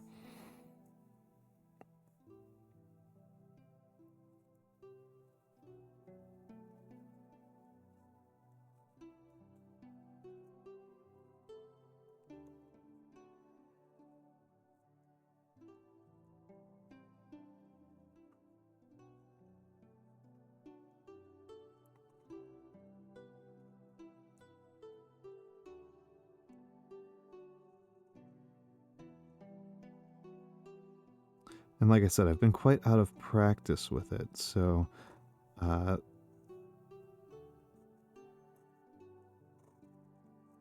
that's already a much better H. That's already a significant improvement. I have the page flat.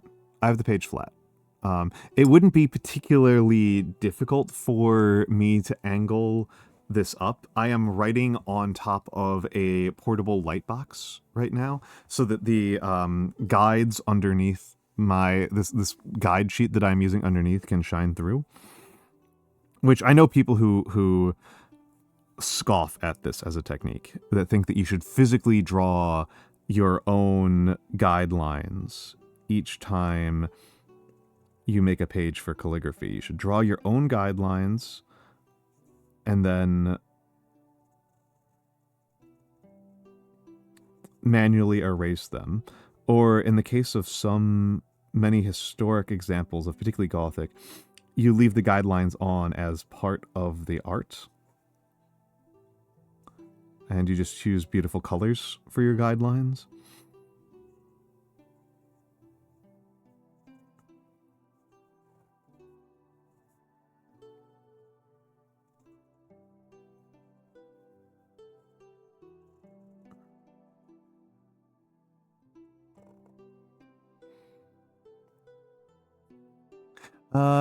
Well, I mean, Fumter, I do that all the time already. I do that all the time. I make my life intentionally more difficult all the time. But yes, because I'm writing on a portable light box, it would be pretty easy for me to put something, you know, I could even just put my hand. So I just literally put my left hand underneath the light box to angle it upwards. I might do that. I might do that in the future. I'm not practiced with it, and I haven't really set up my camera for that.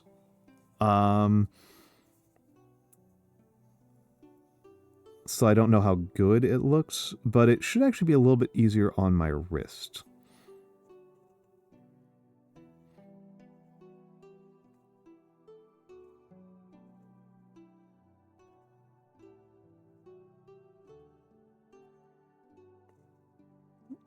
Should be a little bit easier on my right wrist to do things like this.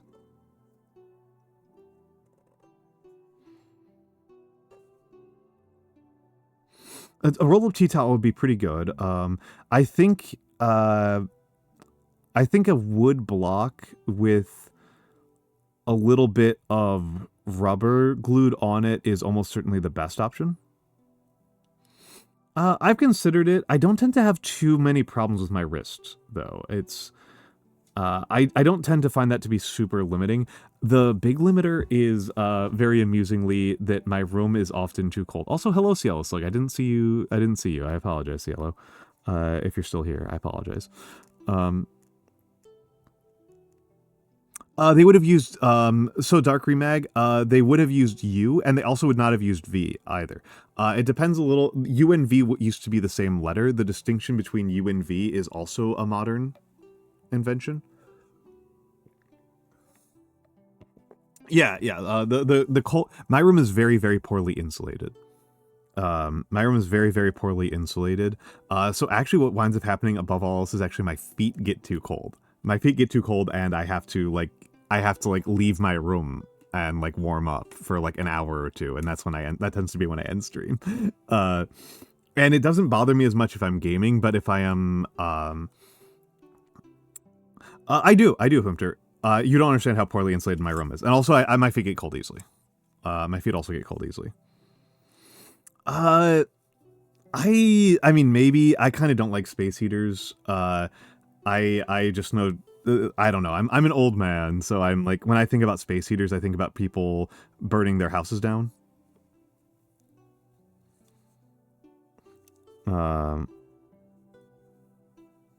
By accident, so I kind of prefer not to have those. I use I like to use a Japanese hot water bottle is my preferred method of keeping my feet warm.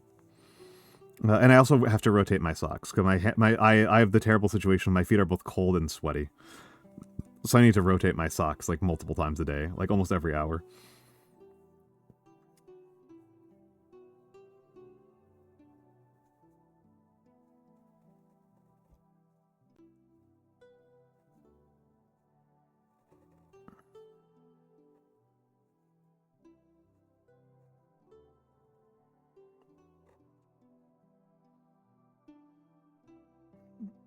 And now we're going to do another pangram.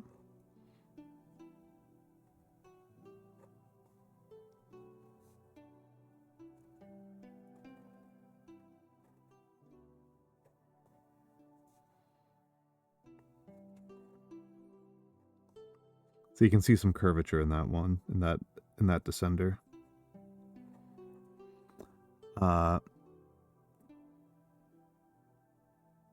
Yes, it can be in Spanish. It can be in Spanish.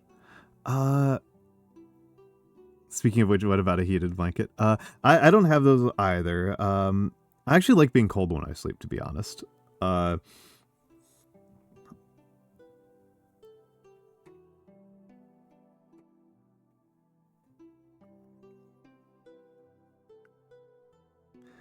Though it is still too cold for me to break out the hammock, which is unfortunate. I love sleeping in a hammock. Hammock is really good for my back.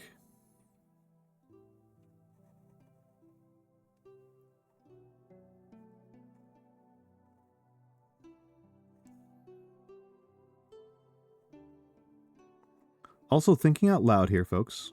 This is just me thinking out loud here.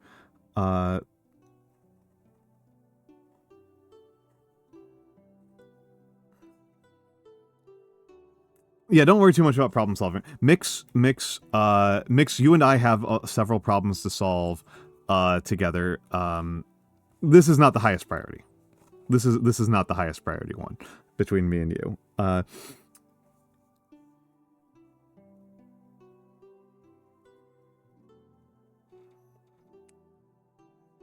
Mix is, in his own words, my scheming vizier. So there are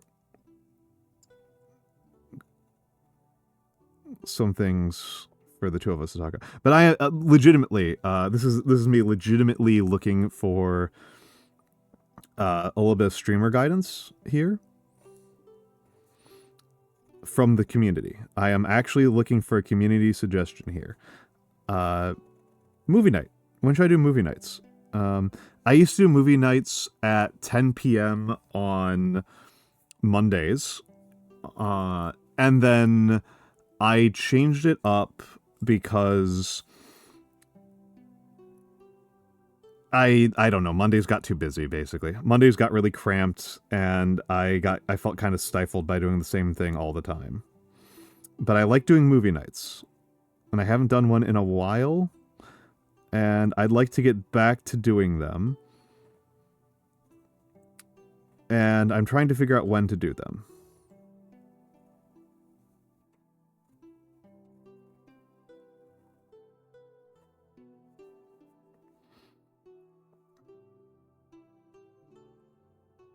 And I'm leaning pretty heavily against Monday nights, and Wednesdays and Sundays I want to be non-stream days. Sundays are extremely busy for me. I don't want to try to do any sort of commitments on Sundays.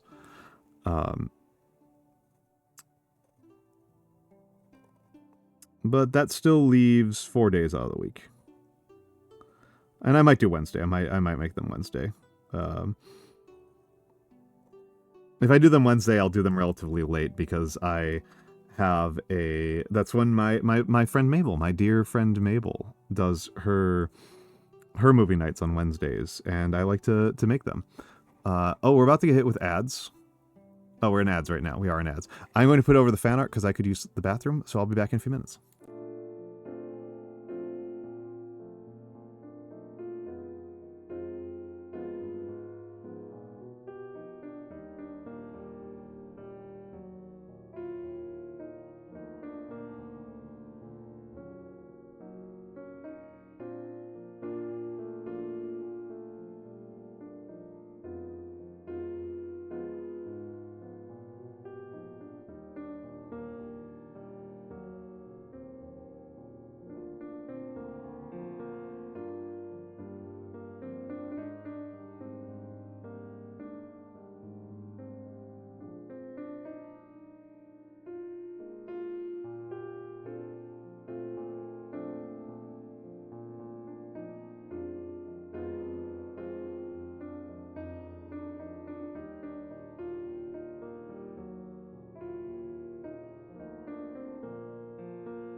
Hello, hello, hello. I am back. I am back. I am back. It is not just you, Pekon Neko. They are not showing up for anyone, and that is because Streamerbot is struggling to connect to Twitch for some reason, and I can't figure out what the deal is with that. I don't know what the deal is with that.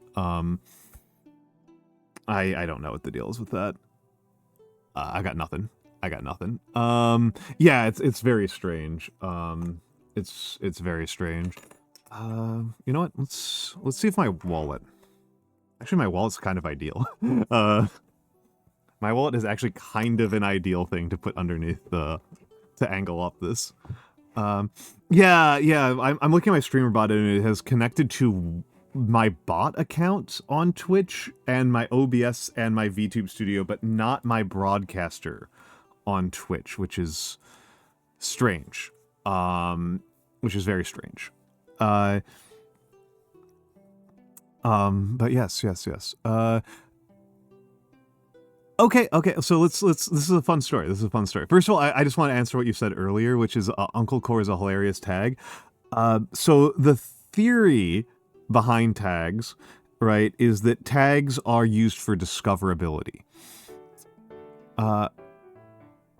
Okay, wonderful. I'll get that. I'll get to that. Thank you very much. Thank you very much for the 100 bits and for commissioning me. Let me finish the sentence I'm working on and answer these two questions from Tim Shelso. Well, that's the first question first, before I even finish this. So tags are in theory used for discoverability, but I don't know anybody who browses by tag like that. They browse by category.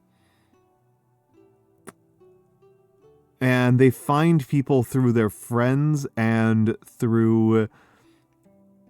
They find people through their friends, they find people through categories, they find people through shoutouts. I don't really know anybody who browses via tag, so I don't know how they work for discoverability. Because the actual way the Twitch feed works is that it's by category and then it's just by view count. So I don't know what your tags are accomplishing there. But what I do know from being a viewer before I was a streamer is that I do look at a person's tags, and that kind of tells me about the tone of the stream. That tells me about the tone of the stream and the personality of the streamer. And so I mostly treat my tags as a place for communicating with my audience, things that I want them to know about me and about what I'm going to be doing. So that's why I consider the traditional art tag to be very important. When I'm playing blind things, I will have a blind playthrough tag. When I am playing games where I actively want backseating, which I don't do as often anymore, but particularly when I used to play Europa Universalis, I actively wanted backseaters, right? I actively wanted people to come in and tell me what to do. So in those moments, I would use. So that's what that was. So I use the tags to communicate with the audience.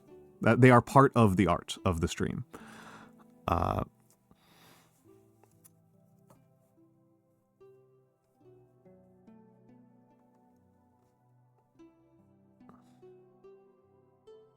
Okay, I'm just looking at this. The other element of this is that you asked, so I chose my username and how my model would look. So very different processes for the two of those. Very, very different processes for the two of those. So I chose my name.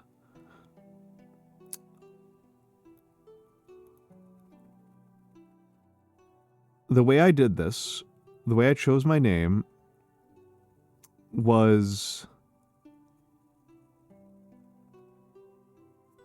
I had already been streaming under a different name. And I thought very long and hard about what people said about me and what people seemed to like about me. And this was very difficult for me mentally, because internally, personally, I don't think of myself as an intelligent person.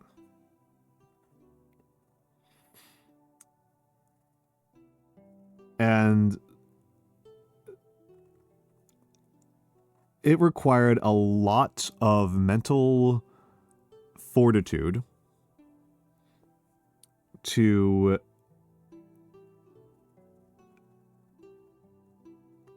fight back against that internal narrative and accept that people do like me for that. And it's still something I kind of struggle to accept, but I set it aside for the purposes of coming up with a brand. And so I went to behindthename.com.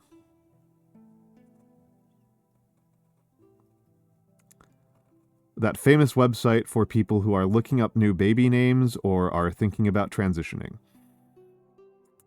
And I looked up every name I could find that had anything to do with intelligence or any of its synonyms.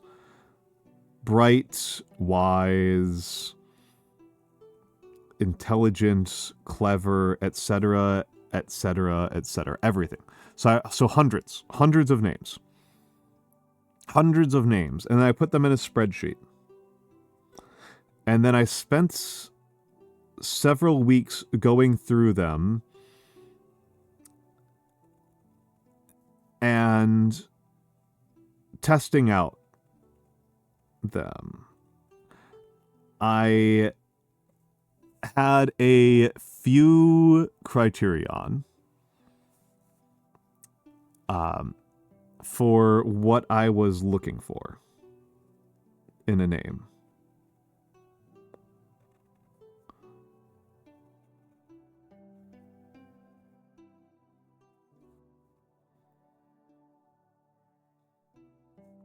Because he's all man. I chose Almantas for... There were a couple of criterion that biased me towards Almantas, but fundamentally it came down to mouthfeel. It came down to the fact that it was nice and sonorous. I eliminated Japanese names entirely. I completely eliminated Japanese names.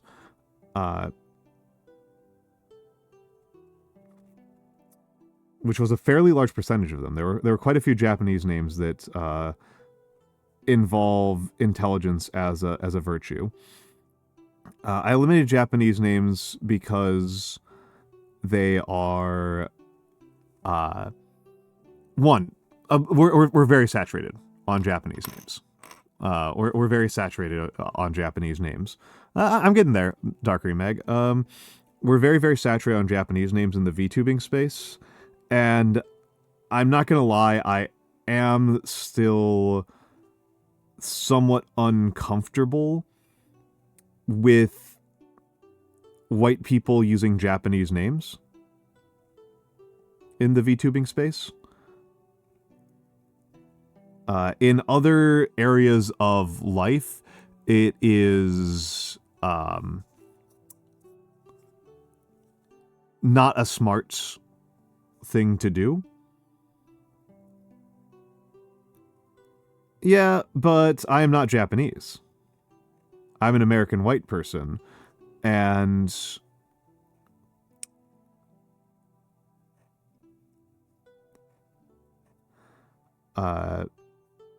you know, in the cultural context that I am in, it would be very cringe. Yeah, that's I mean, Mix, you are correct about that. From the perspective of people who live in Japan, it's different, but I am a white American, and from the perspective of other white Americans, I would feel very judged.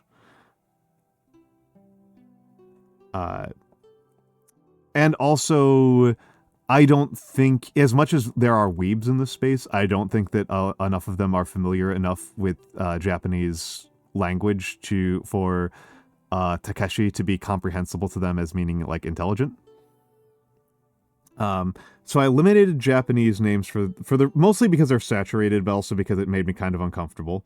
I eliminated Chinese names. There were quite a few of those. I eliminated Chinese names because Chinese has such a heavy degree of homophony that it was incredibly opaque to an English speaker. It was just too opaque to an English speaker. I eliminated Arabic for the same kind of reasons of like race faking. And I eliminated Celtic. I am actually Irish. Celtic would have been the most defensible choice if we're worried about like political correctness. Celtic would have actually been the most defensible choice, with one major caveat and one major problem, which is that I don't speak. I can't pronounce Gaelic. Oh my goodness, Sidere! Oh my goodness, Sidere! Ho ho ho! What were you working? Hold on. Welcome in, Sidere. Hello, Raiders. I am Almantas, former professor, current VTuber, old man who loves old things. How I am doing calligraphy, which is my preferred art form. Let's give this shout out to Sidere. I was actually thinking about rating you, Sidere. You were just chatting. Of course you were just chatting. Robert _Brown_. Thank you for the follow. Ichthyologist _PhD. Thank you for the follow. Thank you for the follow. Hold on. Let me make sure that I've got everybody. Ooh, it's Teyu. Oh, you're doing your Adventure Time model. Woodsticks. Thank you for the follow. I love Adventure Time so much. I think me and Sidere have talked about this very briefly, but Adventure Time is one of my favorite shows of all time. So welcome in Sidere and Woodsticks and Ichthyologist _PhD and Robert _Brown_ and Nero _Savu and Bobo the Might Tai. And Alx, okay, you actually have managed to produce a name that I can't pronounce. Wow. I am impressed, Alx. That is actually impressive. That is actually impressive. I can't count that high. Alx ___________. I think I got that right. Teyu the Goat, welcome in. Teyu's been around here a few times. Deedle Dee Doo, welcome in. But yes, and also Woodsticks, thank you for the follow. I am Almantas, I used to be a professor of sociology, not psychology, sociology. Yeah, you won the raid race, Sideri. I never get to raid you. You always finish before me. If somebody is, there are a couple of people who raid me who I like want to raid back, and it never really happens, and it makes me feel kind of guilty. But then like there are the people who I raid all the time who never get to raid me, and I don't feel bad about them at all. So like it's very silly of me, right? This is an example of how debt is a very silly, like social debt is a kind of silly thing where if you give people things, right, they experience this as emotional debt. And this is actually how peace treaties historically have worked throughout the Stone Age. We have a lot of Stone Age societies that are still active today, and peace treaties will usually be maintained by over-gifting. By cycles of over-gifting is how you maintain, because when you feel indebted, you can't attack somebody that you are in debt to. It's a very important part of human, it seems like a very baked-in feature of humans that we experience debt in this manner. But yeah, Sidera is definitely who I want to raid today. And now it's not happening, but it almost never happens. So this is how VTubers avoid war. All debt is imaginary. Yes, all social bonds are imaginary. Deedle-dee-doo. All social bonds are imaginary, which makes it all the more impressive and terrifying that humans are obligate social animals. We need each other to survive. All we have is each other. And despite that, it's all based on imagination. It's all imaginary. The very most critical thing to our survival, our livelihood, to all of the beauty and power and getting through it and handling our problems, all of that is imaginary. And it's also the only thing that's real. Anyway, Sideri, what were you reading? I'm assuming that you were doing an article review. Tell me about the article. Tell me about the article. I will make a brief note that oh my goodness. Okay, never mind. Okay, Rairaku, hold on. Wow, okay, wow, hold on. Welcome in, Raiders, I am Almantas, former professor of sociology, current VTuber. Welcome into the Shrimmates. Let me give the shout out to EG. I am sure that people here in my own chat are familiar with EG. EG is one of my favorites. You were just, okay, Sideri was just yapping about vegan food. Yes, Sideri is also vegan. But let me say hello to the Shrimmates. Rairaku Mushi and Rex Tautie and Selma Shepherd, welcome in. And Squeegee, of course, welcome in. Mora, you were already here. I don't understand Twitch. Misspelled. That's a beautiful name. I love your name. I don't understand Twitch.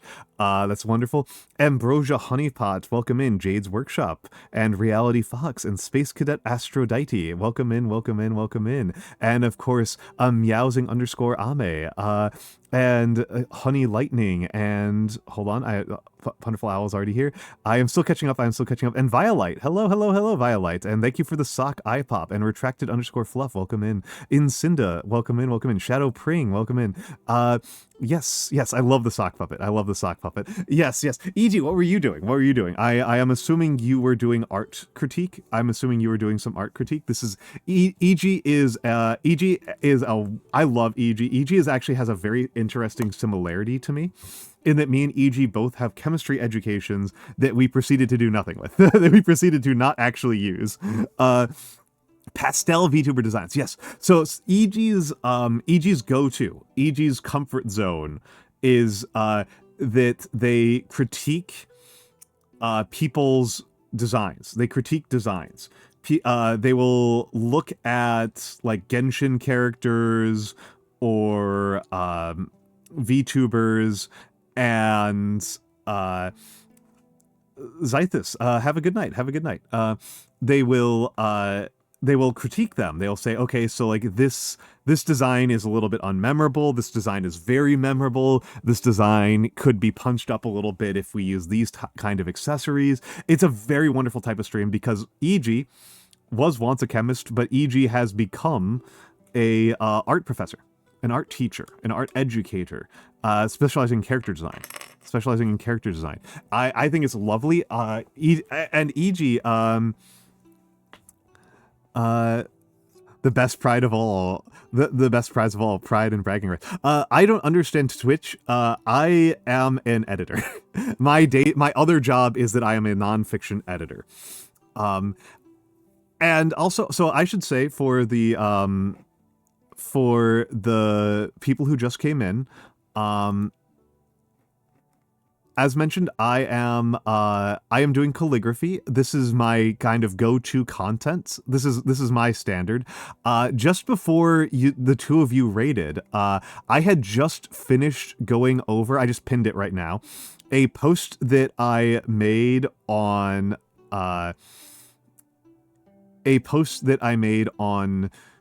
Blue Sky as a presentation. I made a slideshow presentation about what I have learned as a streamer. I have been streaming for almost 2 years. It'll be 2 years in May. And I wrote a presentation about avoiding burnout, about staying healthy while streaming. I am quite proud of it. I think I did a very good job. It has made at least one person cry, which is always a positive sign. When I can make something that makes somebody cry, I think that's very positive. I might as well bring it up here. But that's what I was doing before I was doing the calligraphy because, I don't know. I like to show off sometimes. I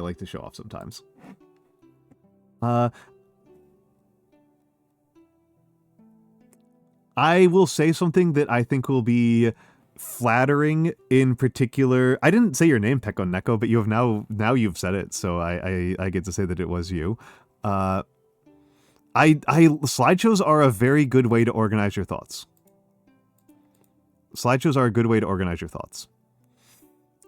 I will just show one of these slides that I think is going to speak to both of my raiders, both Sidaria's community and EG's community. Corey Bites, thank you for the follow. Retracted_fluff, thank you for the follow. Art first, content second. If you treat yourself as a content creator, not an artist, if you treat yourself as a content creator, that means that your art is answerable to the algorithm rather than answerable to the transcendental nature of art. Art is something that we have been doing far longer than there were algorithms. It's something that we've been doing far longer than there was capitalism. It is something we've been doing far longer than there was writing. It's something we've been doing longer than there is money. Well, you can. This is not just Twitch chugging. No, the platforms are not your friends. The platforms are not your friends. Even Twitch. I like Twitch as platforms go, but the platforms are not your friends. Artists are your friends. Your friends are your friends. The Twitch algorithm and the YouTube dashboard, those are evil machines for making you feel horrible about the fact that you didn't get numbers. And it's get numbers. Those numbers are not things that you did. The numbers are just things that happen. A company product cannot be a friend. No, it cannot. It can be at most a tool. It can be at most a tool. A tool is not your friend. Shadow Pring, thank you for the follow. Thank you for the follow. And this is one of those things that I didn't put it down in writing, but I just because it's a little bit of a downer. So I have included here the DivJ Babe flute. It is 50,000 years old. 50,000 years old. The concept of money is at most 5,000 years old. It is about 5,000 years old. Writing is at most 5,000 years old. 50,000 years old is how long we have irrefutable evidence that we were making art. We probably were singing long, long before we made flutes. That is a bone flute. Yes, that is a bone flute from, I believe, Slovakia. It is entirely possible that this flute wasn't even made by Homo sapiens. Kshawn _ thank you for the follow. It's entirely possible this flute was made by Neanderthals. That this is a pre-human flute. 50k is not that much in the grand scheme of things, but on the scale of human history, it's insanely long. Yes, Curiosus, that is true. That's true. Excellent. Thank you, EG. Yeah, have your dinner. I forgot to say to the Sidaria, please raid and run if you need to. I know the Sidaria also raids out when she's at dinner time. So yes, if anybody needs to raid and run, I know that I raid out when I am cold and hungry and need a shower. So I do not hold that against you at all. Please do so. Bipedal hominids evolved... I mean, we have tool making of some type or another for over 1 million years, and bipedalism is older than that. So, Oldowan tools, I want to say, are 1.6 million. I'm not a Paleolithics guy. I dip my toes in the Paleolithics, but I only touch it like periodically, so I'm not like super up to date on it. Meowsing_aim, thank you for the follow. But like, incontrovertible hard evidence of artistic creation is 50,000 years old, and it's probably older. It is extremely likely that we did not invent flutes before we invented art. It's extremely likely that we were singing and using lithophones. That's to say stone drums, and lithophones are very strange. Lithophones are a very strange tool. They're very cool. But we were probably using lithophones that we cannot recognize in the tool record as being lithophones much longer than we made bone flutes. So this is just the oldest incontrovertible evidence. But a thing that I did not say in here that I think is really critical to keep in mind. We have art from inside the concentration camps during the Holocaust. We have art from, again, we have art made by inmates inside Auschwitz. People undergoing the worst circumstances that humans have undergone still continued to make art.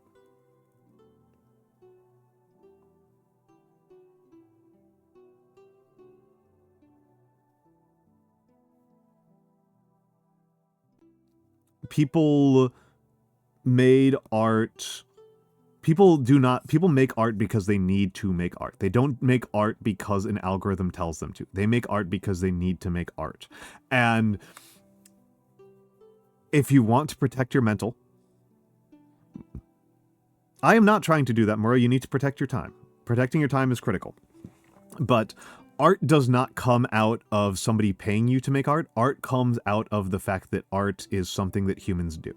It is the creation of art is a fundamental human need, and you should tap into that. You should use that. You should not fight that. You should not fight your own intrinsic deep needs. You should follow them. You should let them flow. You should work with them, not against your own internal needs. And I just realized that I'm still a sock, and that this is an insanely deep and heavy topic to be talking about while I'm a sock. Oh my god. Satapone, thank you for the follow. Satapone, thank you for the follow. That's enough tooting my own horn. That's enough tooting my own horn.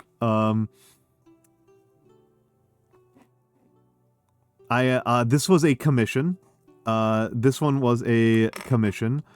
And Dirium Smith, do bower bird nests count as art? They're beautiful. I don't know if they count as art.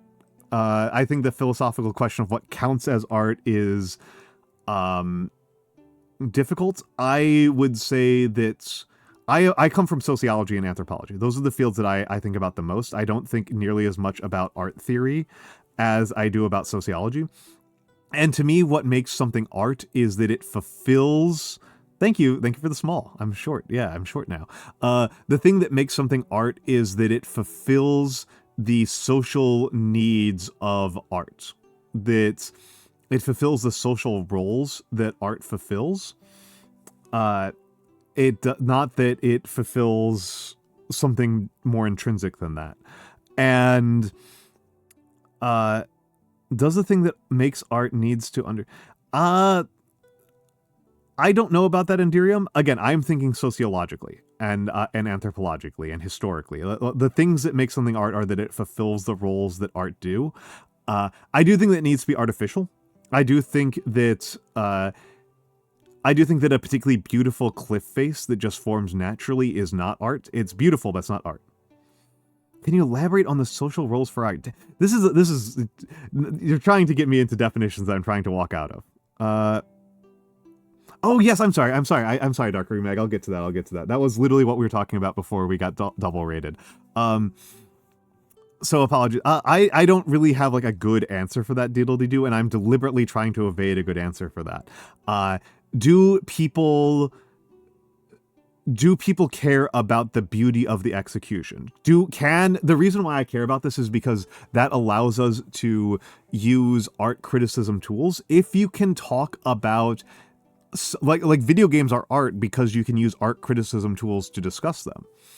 I don't think it's I don't think there's going to be like a good clean answer, because I don't think good clean answers are all that valuable, to be honest. A lot of the time is what it actually comes down to.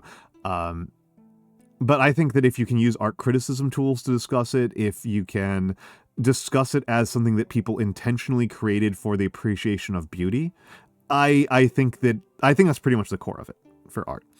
But yes, before people came in, Dark Remag had been asking about where I got my name from. Where I got the name from. And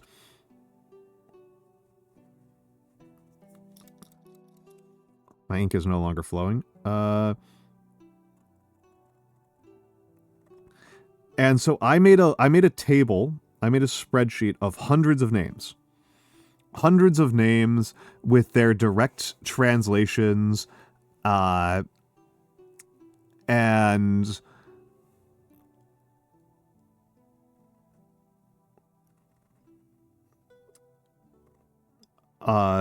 what language they were from and how to pronounce them, and my thoughts about them. And I spent weeks testing out various names.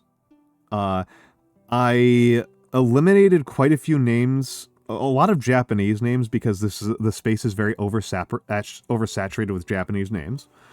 I want to have a non-Japanese name because I just feel like we're just so oversaturated with it.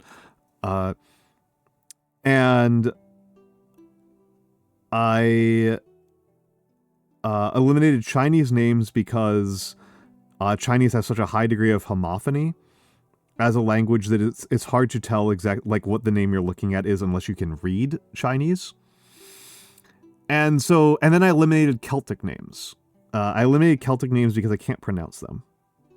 Despite the fact that I am Irish American, I am very much a plastic patty, is the term for people like me. I'm a plastic patty.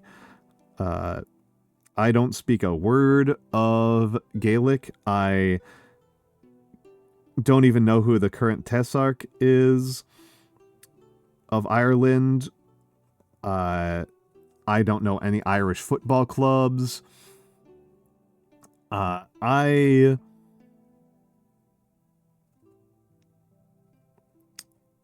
didn't go with that because I was like, I will mispronounce this constantly. I will mispronounce this constantly, and that'll be very embarrassing. Yeah, like a gringo in an Irish way. Yep, I am very much a gringo. I am very much a gringo. And so I eliminated them from that. So I was left with a handful of names left, and I mostly just went with sound. I went with how they sounded and how they felt when I said them out loud. And I settled on Almantas, which is Lithuanian. Almantas means possessing of or wealthy in knowledge. Or knowledgeable. Almantas means like possessing or having knowledge.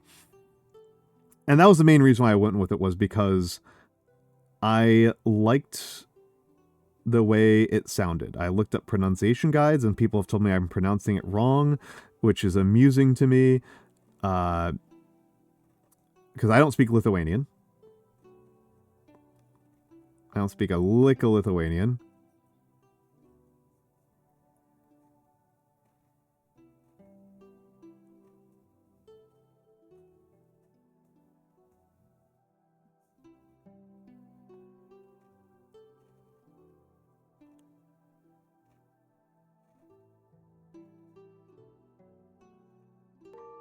Oh.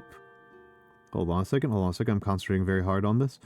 Cat gifted 5 subscriptions to the community. Vex, the subathon's over, but thank you very much for the gift subs to Joller007, Gia Mary EX, Bot Shredder, Xskelski, and Violite. Thank you all for that. Vex, thank you all for that. Yeah, Irish Gaelic is a very beautiful language. It's also very, very difficult. Vex is so sweet. Hold on. Yeah, I'm burned out. On Dark Souls. I'm burned out. Is what happened. Let's give the shout out to Vexing Cat. Vexing Cat is, if you like me, if you like what I am doing, there's a very high chance that you will like Vexing Cat. Vexing Cat is a reading and writing streamer. She mostly reads books. She has a very lovely voice. She's very bright. She's very sweet. I believe you're streaming tomorrow, Vex. Is that correct? I believe you're not streaming today, but are streaming tomorrow, if I recall correctly. I'm just going off of memory. But thank you very much for the gift subs. That's very kind of you. That's very, very kind of you. No, I did not hit 500. It's a book release of new poetry. Excellent. Whomst poems.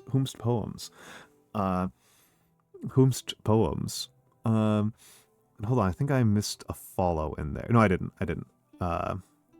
I did not. Sunny Smith. Okay, excellent. Excellent.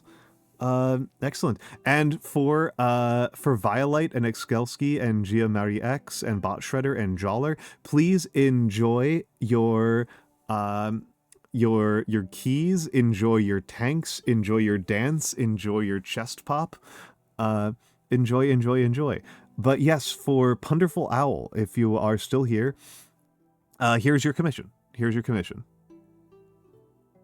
Line from a poem you wrote. Excellent, excellent, excellent. Beautiful, beautiful.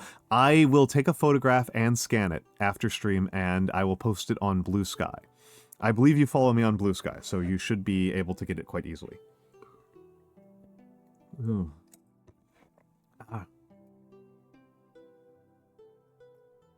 Oh, that makes sense. That makes sense. Yes, that makes sense. That makes sense. Huh. I will need to figure that out. I will need to figure that out. Today is a 24-hour blackout of it. Okay. That makes sense. That makes sense. That just means I have to watch my ad manager like a hawk, is what that actually means. That just means I need to be looking very carefully at the ad manager, which is a little bit annoying. It's a little bit annoying. It's a little bit distracting. But that's life, right? That is life sometimes.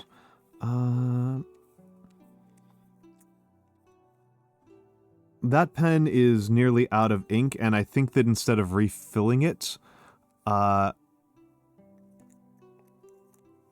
1.0 looks like they'll have that ready to change to event sub. Okay, good. I like Streamerbot a lot. I would like to not have to learn something new. I really like Streamerbot.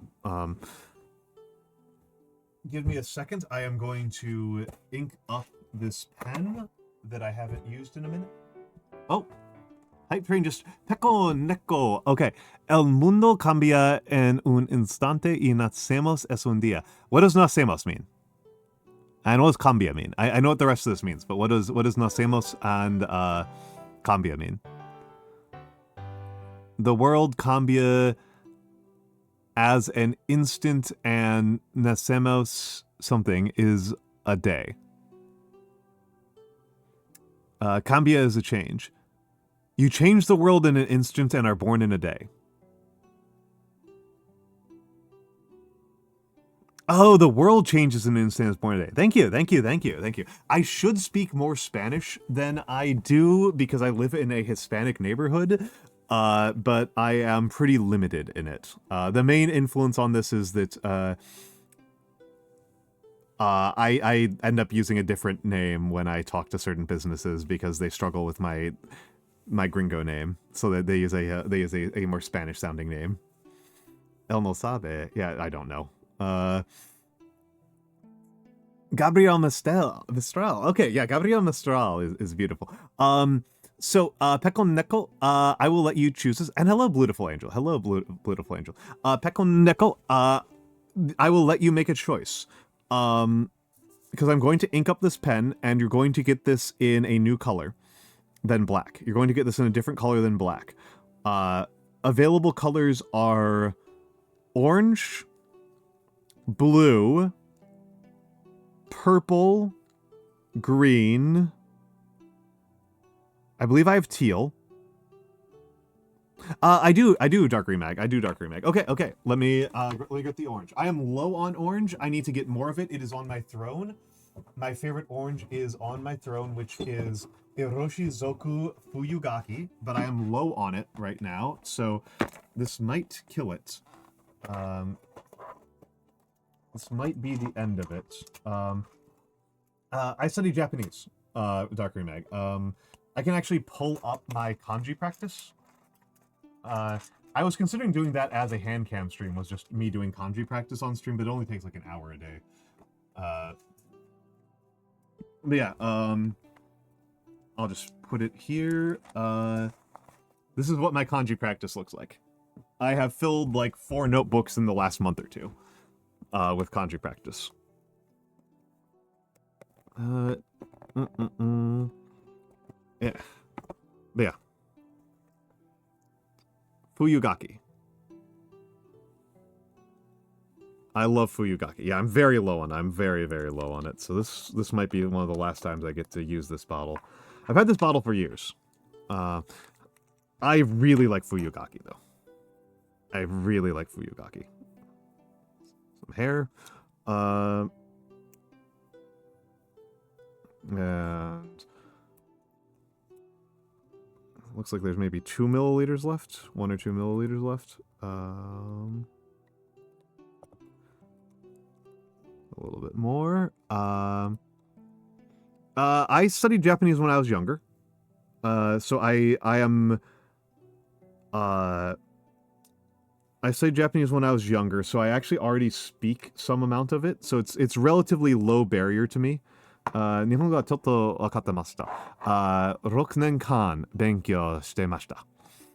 だけど、15年間、全然使ってました。全然使ってました。だから、とても減ってしまってました。I studied it for 6 years when I was younger, and so it's stuck with me relatively well, but I spent like 15 years never using it, so I am relearning it right now. I will say that as languages go, I actually rather like Japanese for a number of features that Japanese has. I like Japanese grammar. I genuinely do. I genuinely like Japanese grammar. I genuinely like kanji. I genuinely think kanji are fun and beautiful. I actually studied Shodo before I studied English language calligraphy. So yeah, Japanese appeals to me on a lot of levels. So I'm just going to make sure that the pen is writing a little bit first.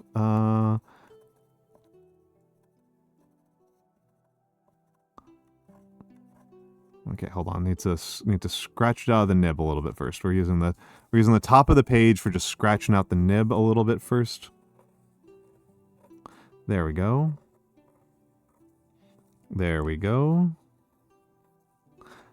Okay. I mean, I like Japanese grammar.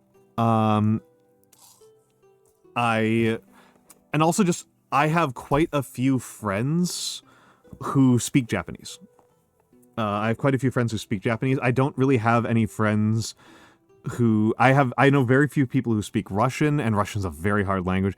I know very, very few people who speak Arabic in my close personal life. I know a lot of Spanish speakers, but not well. Like, there are people who are... very few of the Spanish speakers I know are people who I would describe as friends.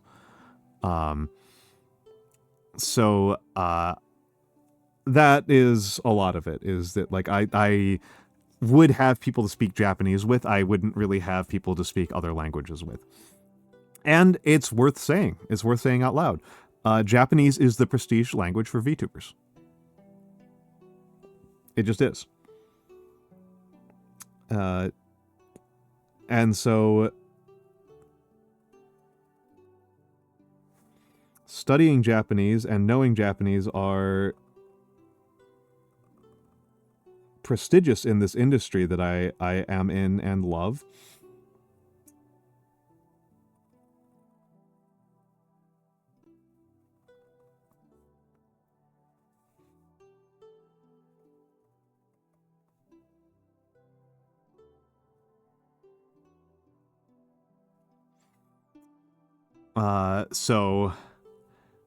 It's worth, it's worth engaging with in a serious fashion, right? And plus, again, I like it.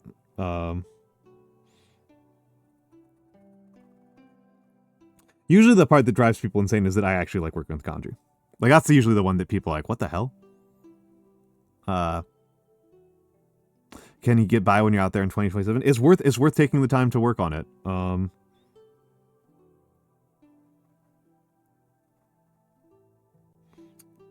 It takes a while to build up the fundamentals. I'm assuming Blosfazar that you are familiar with like you know how to read hiragana and katakana. I'm assuming you know how to read hiragana and katakana, and that therefore are familiar with the phonetic restrictions of the language. Any tips for studying Chinese? Yes, kanji is the Japanese script related to Chinese script. Yes. For studying Chinese, similar to my advice about Japanese, Chinese is a very phonetically restricted language, right? Even more so than Japanese. the rules for how you are allowed to pronounce a Chinese word are very, very restricted. So learn those. Learn those. That's my first tip for studying Chinese. My Chinese is bad, by the way. My Chinese is extremely, extremely bad. So don't count on me as a person for knowing that much about Chinese.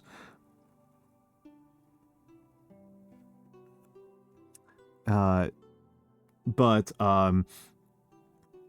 yeah, learn how to pronounce pinyin. You know, your sh difference, right? Your sh difference and your j difference. Yeah, that Beautiful Angel, that's what kind of stopped me, is I'm tone deaf. My inability to process tone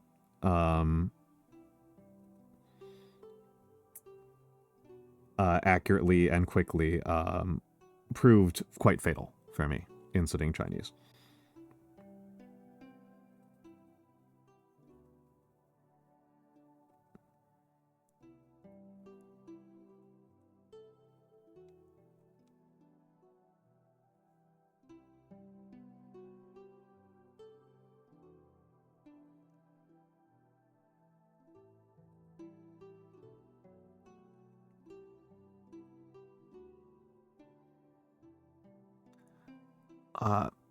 Yeah, Vanderbilt is this for.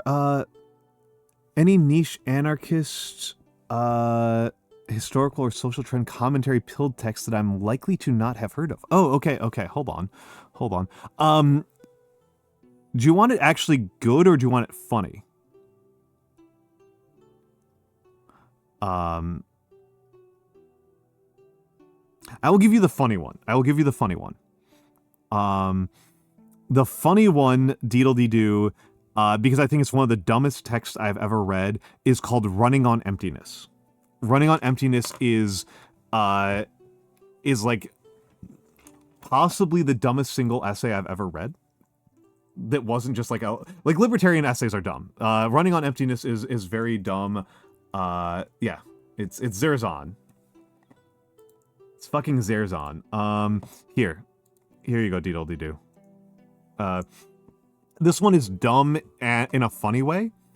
It is about how the concept of abstract language is dumb and stupid and prevents us from engaging with the proper way of engaging with the world, which is purely unmediated, unabstracted, pre-linguistic thought. It's insane. It's completely insane. It's so goofy. Yeah, it's insane. Yes, correct. Yo252. It's even more than an anti-language manifesto. It's an anti-abstraction manifesto.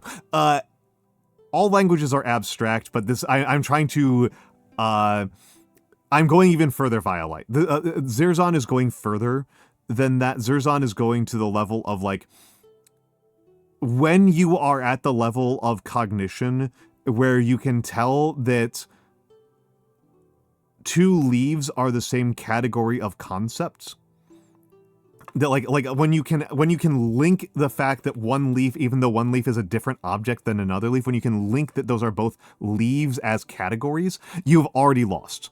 You've already like lost to capitalism. Like that level of like thought is too abstract. Like, it's insane. As far as I know, all language is abstract. No, it's insane. Violate. I have read thousands of papers. I need you guys to understand this. I might read 50 articles in a week. This is the dumbest one. This is the most insane one. This is the article that is this is the article that's like this is, yeah, no, he is definitely making a return to caveman. He's very much making a return to caveman argument. It's so goofy. It's so goofy. It's not it is arguably the funniest article I've ever read. It really competes with Impossible Girls, which I should do a presentation on Impossible Girls. I'm sorry, on Possible Girls, not Impossible Girls. I should do a presentation on Possible Girls. Possible Girls is really good. Possible Girls is really funny and thought-provoking and insane. It's just not anarchist. It's just not like an anarchist thing. The Possible Girls is absolute madness. Possible Girls rocks. But and it's actually very relevant to VTubers. Oh, dang it. I spent too long yapping, and the nib needs to get reset.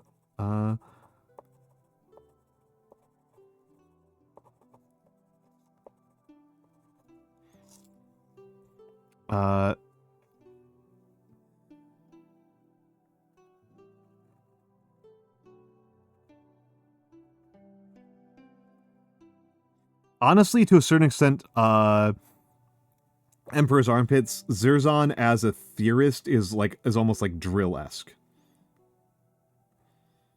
He's like, what if Drill tweets, instead of being like one joke, just like went on for like 20 pages?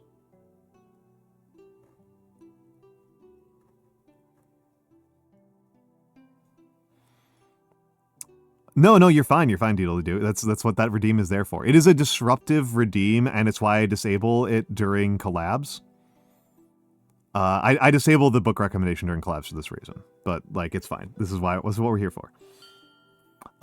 Yo252, yo, thank you for the follow. And welcome. And that was your first time chat. Was it going like, wait, this is an anti-language manifesto? And yes, yes, it's insane. It's lunacy.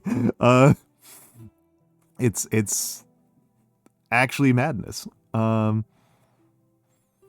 should be intimidating. That's fair.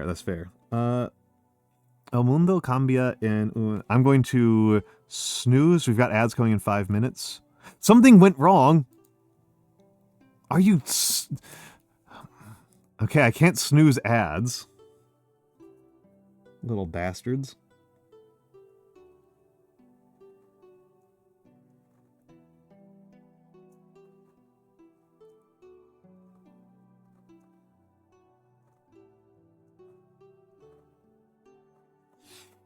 And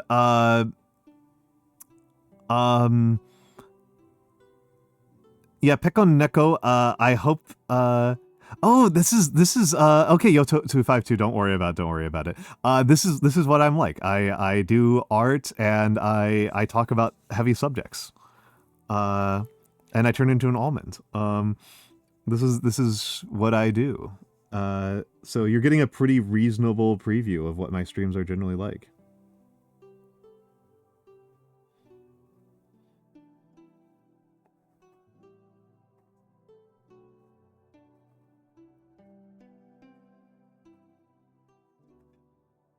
And a sock. The no spoil. Oh, thank you. Hold on. I'll have to fix this one later. Because if I remove all items, yeah, no, hold on. Let me see if I can do it.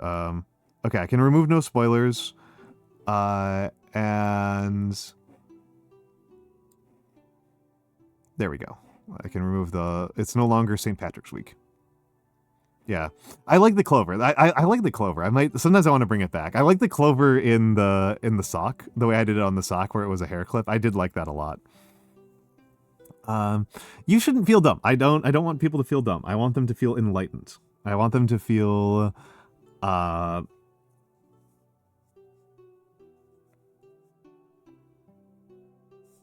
just trying to figure out if I can fit Instante here. INSTANT. I can. I probably can. Instante.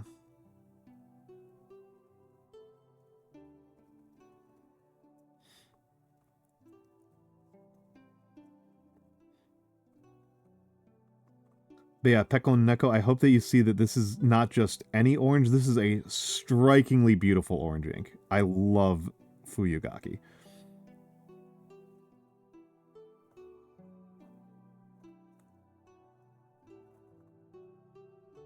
I love Fuyugaki.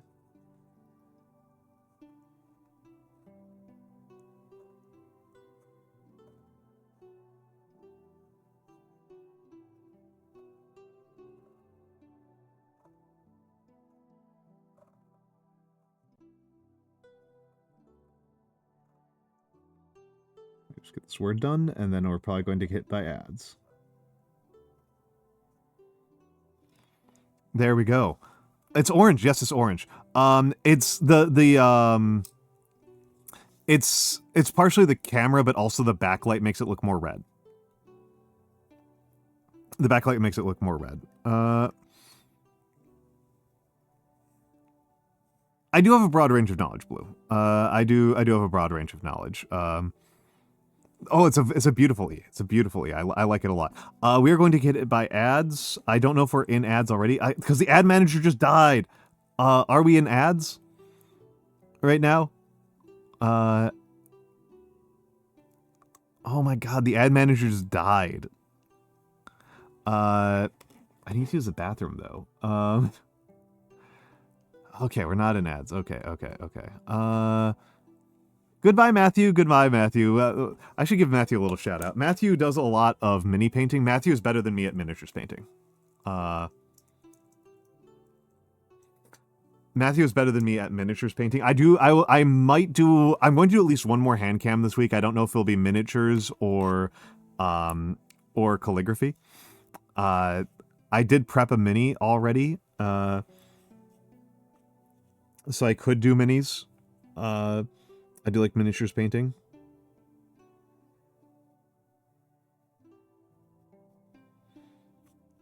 You know what? I'm gonna make this super tight.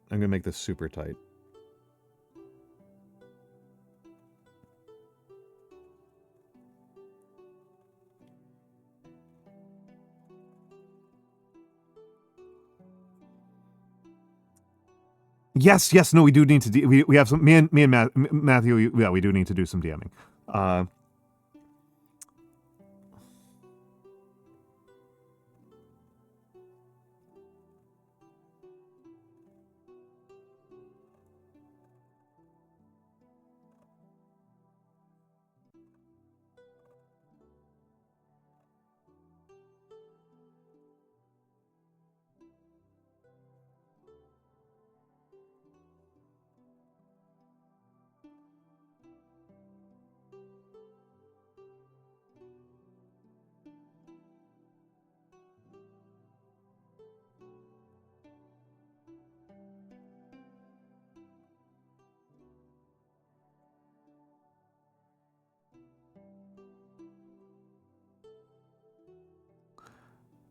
Oh, we got the glasses toggled.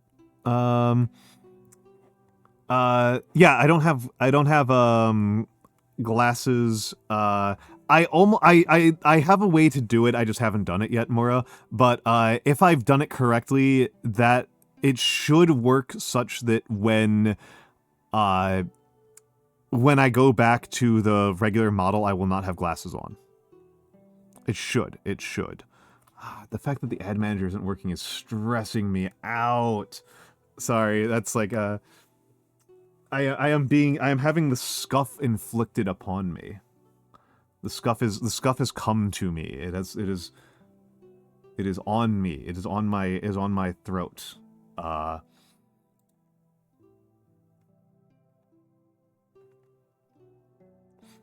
manager is on the back end for affiliates. There is a thing that lets you see when your ads are coming. It's blank. It's blank right now. It's just blank. It's just a black void. It's driving me crazy.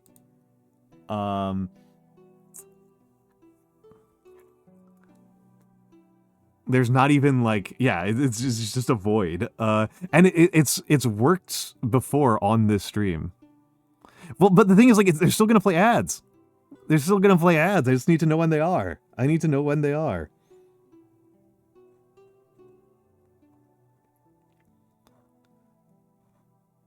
And it told me ads are in 5 minutes, like 5 minutes ago, and then... Well, okay then, fine. I'm gonna take the piss break regardless. I'm gonna finish the word nacemos, and then I'll use the bathroom break.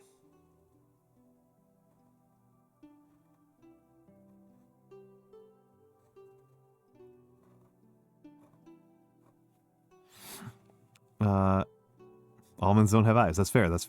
Okay, enjoy the fan art. There's about 50-something things in the fan art. I'm like a couple months behind on adding new fan art, so there should probably be like 60 or so if I'm up to date. But I will be back in a few minutes.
All right, I'm back.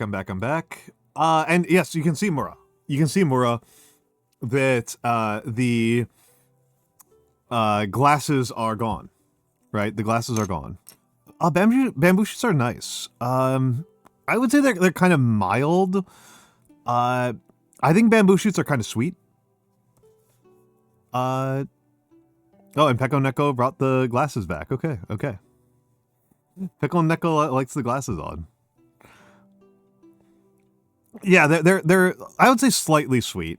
Sweet in the same way that like tofu is sweet. Or like most vegetables are kind of sweet. Like it's not sweet in the same way that like a chocolate is sweet. It's sweet in the way that like a potato is kind of sweet, I guess. Like it's a very mild sweetness. They're crunchy and very mild. Yeah, I think artichoke is not that. They're woodier. Yeah, or like a turnip, yeah. I think they're a very mild food item. I like them. Yeah, like how thick it is, and how young they are. Yeah. Y nacemos en un día.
There we go.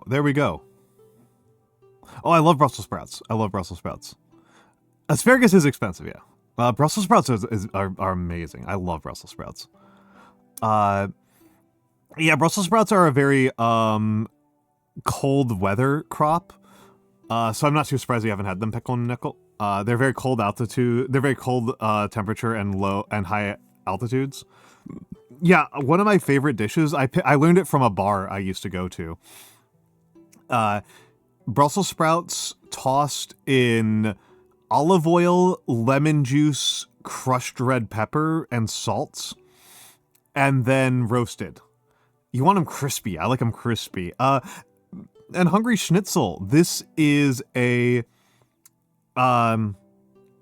It'll change a little bit over time, Mura, and also it's the camera doesn't pick up some tones very well.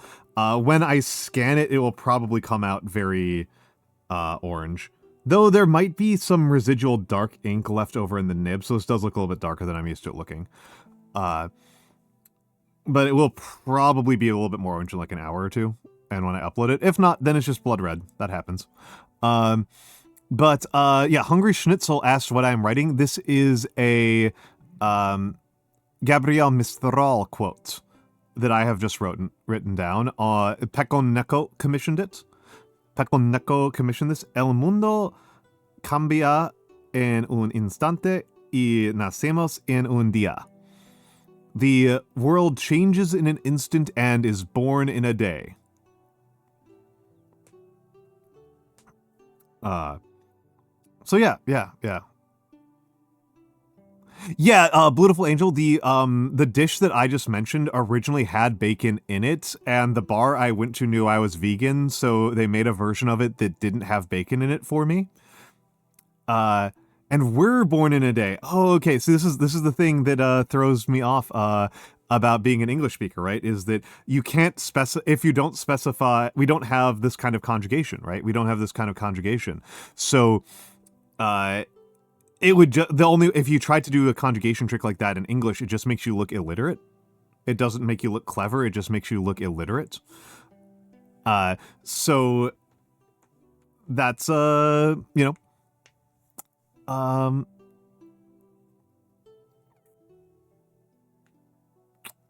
we're born in a day. Yep. Yeah, it wouldn't work. El Mundo, so yeah, Cambia is using a different conjugation, right? Cambia is using a different conjugation. Okay. One of your favorite restaurants is vegetarian. There's no reason why vegetarian food can't just be delicious on its own rights, on its own rights and merits. Let's get another sheet out here. I didn't use up nearly all of that sheet, but I did use up enough of it that it's worth switching to a new one.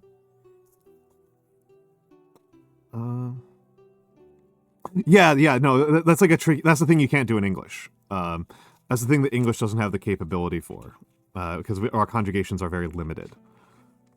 English conjugation is very, very limited. I'm not even sure you could do it in Japanese, because Japanese has really intense conjugation, but Japanese conjugation doesn't indicate the subject or object. You use particles to indicate subject or object. You use, you just can do insane things with tenses. Japanese tense conjugation is incredible. Is incredibly flexible and powerful.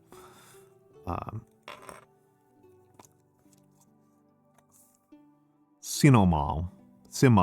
I ate so much cinnamon. I ate so much fucking cinnamon. I have nearly poisoned myself with cinnamon several times.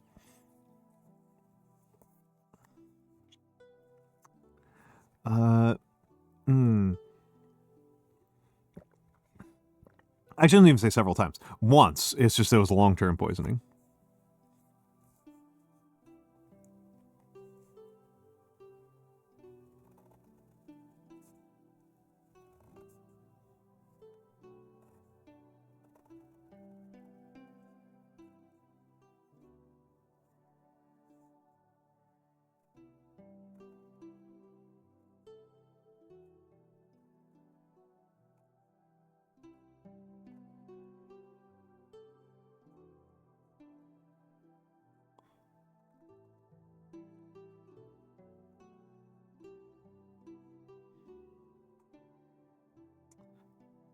Just doing another pangram. Oh my goodness, so many raiders. Dania, I am running out of people I can raid into. All the people I was setting myself up to raid are raiding into me. Hello to the library. Hello, the tiny little library. Welcome in. I am Almantas, former professor, current VTuber, old man who loves old things. Today I am doing calligraphy. I am doing calligraphy. These are my commissions that I have performed today, so I'm going to leave them up while I discuss what is going on. I am a former professor of sociology, and now I am a VTuber. I do lots of old man hobbies. What was Dania up to? No, you're fine, Dania. You were co-working. What were you working on, Dania? What were you working on? For my folks who do not know, Dania is a very cute little mouse in a library. They do lots of Arknights streams, and they do book chats. I like Dania a lot. Dania is one of my go-to. I am going to believe Dania that they are mouse. Also, Johnny, I hate to correct somebody while they have raided in, but Dania's pronouns are they them. But welcome in Johnny _blessings and Mandrake Cone and in Shlushu, who else? And Drem Render, and Sounds Like Dust. Welcome in. Of course, welcome into Dania and Looking for the Silver Lining. And oh, okay. I thought you used they them. I apologize. Yeah. I didn't know you were non-binary. So I apologize for being a cop about something that was not true. I was a cop, but I was wrong. But I apologize. But yes. Doing some coding and then updating my read list. Lots of books to update. Yes. My need to. Yeah. My aim was off. But no, Dania's lovely. They do very chill streams. Dania does very, very chill streams. If you like the element of my stream where they are highly relaxed and is a person sharing things that they love in a calm and calming fashion, Dania is another person who is very lovely to follow. So please give them a follow. Please give them a follow. They're very lovely.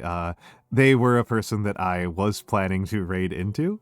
The stream by stream basis. This is true for me as well, Johnny Blessings. My stream, this is a very normal stream for me, where I am doing calligraphy and answering people's questions about health and political theory and reading recommendations and just trying to be... You're going to have to tell me what CNC means there. Because there are two things I can think of for what CNC means, and I don't think either of them are what you mean. Command and Conquer. Okay. That's what I thought. No, Mandrake, that's very fine. Raid and Run is extremely reasonable. Command and Conquer. Oh, okay. I grew up on... Command and Conquer are some of the games that I've played the most, specifically through Red Alert 2. After Red Alert 2, I haven't played them very much. I did play Tiberian Twilight. I actually never played Red Alert 3. Ooh, Tiberian Dawn's fun. Tiberian Dawn's a good one. Tiberian Dawn is a good one. Tiberian Dawn is a good one. I like Tiberian Dawn. Tiberian Sun's probably my favorite. Yeah, computer numerical control. And it's Kara. Hello, Kara. I will talk about you in a moment, but I'm catching up with Dania. Thank you for the sub. Karatsun. Thank you for the sub. Karatsun I like. Yeah, Tiberian Dawn's good. Are you playing as Nod or GDI? I was a consistent GDI player. I was a very consistent GDI player. I really love playing GDI, particularly in Tiberian Sun. In Tiberian Sun, I really like GDI. And then I played, I think I liked America the most in Red Alert 2. I definitely preferred Allies in Red Alert. I mean, Nod are... I mean, I've got to say, Dania, playing Nod, you generally get better cutscenes. Kane is probably the best and funnest actor that Command & Conquer got their hands on. They did get Tim Curry for Red Alert 3. And they did get Lando for Command & Conquer 3. So those are both very good. This is this is not much of a spoiler, but if you are going through all of Command & Conquer and you do play Command & Conquer 3, make sure you control which patch you're playing on. Make sure you control which the people will tell you when you get there as well, but I'm just going to give you a reminder. I'm just going to give you the heads up on this. Command & Conquer 3, they did a lot of patches to the multiplayer balance and then didn't change the campaign missions afterwards. And there's at least one campaign mission that is generally considered to be fully impossible due to changes made for multiplayer balance.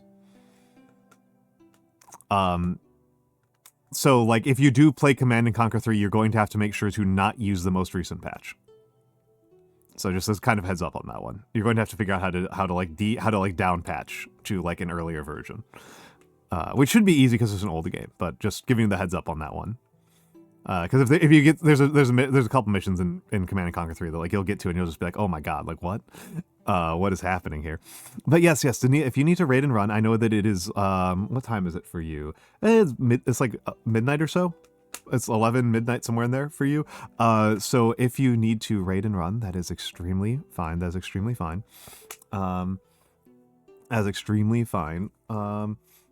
And positively reasonable for the little mouse.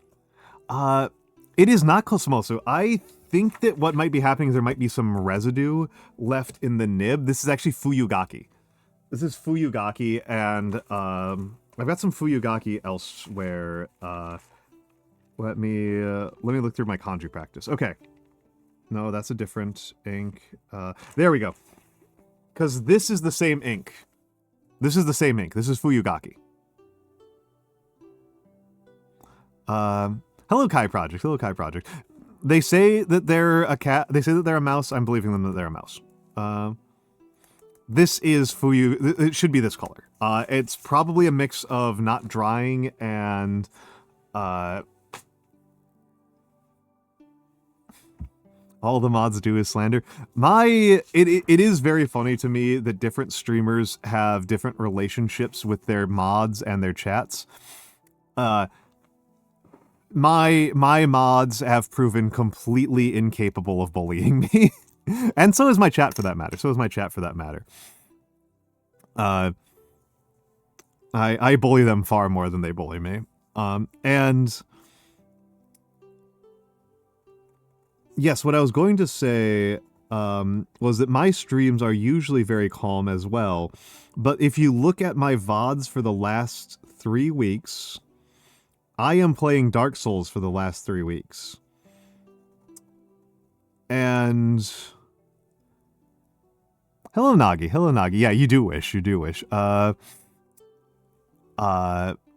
Yeah, Kara, you are the most bullyable person I know. Like you are up there with like Berry Bug in terms of bullyability. It's ridiculous. I knew you for like 20 minutes before I was like calling you out. It's ridiculous. You are a bullying magnet. I love you, Kara. And Nagi also gets bullied a lot by her chat. But yes, the last couple of weeks I was playing Dark Souls on stream. My last 12 streams before this were all Dark Souls. And I would say that they were a calm experience for me.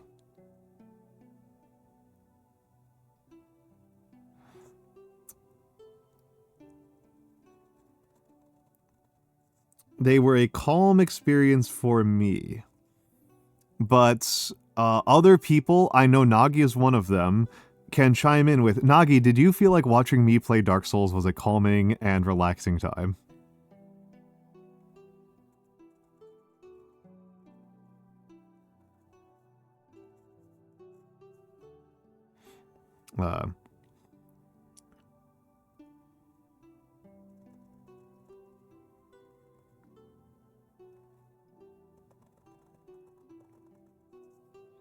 It was extremely funny to you. That's fair. I know that Blue thought it was a calm time because Blue has only ever seen me play Dark Souls. She has never seen anybody else play Dark Souls. That is her entire Dark Souls experience, is watching me play it. So she just thought it was nice.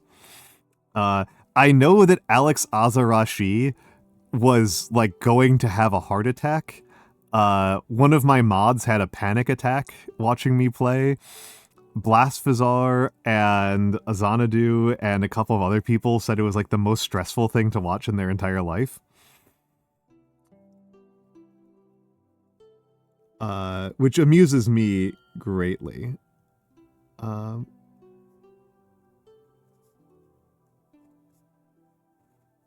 And Potato, thank you for the follow. You thought it was very funny to watch me? Excellent. Is that my beard? My beard is getting on stream. You're getting some Almantas beard on stream. You're getting some free beard. Yeah,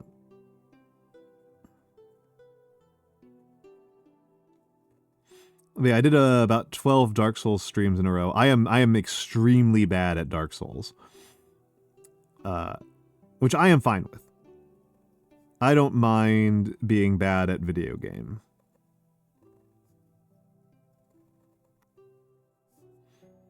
But quite a few people minded how bad I was at the video game.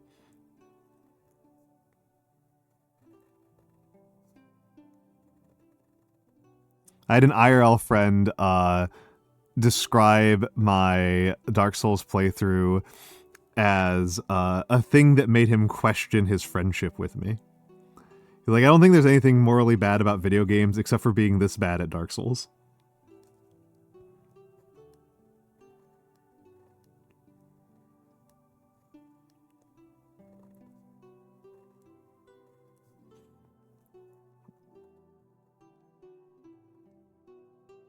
And yeah, Blue understands my vision. Blue understands my vision. That it was very funny to watch my chat lose their minds.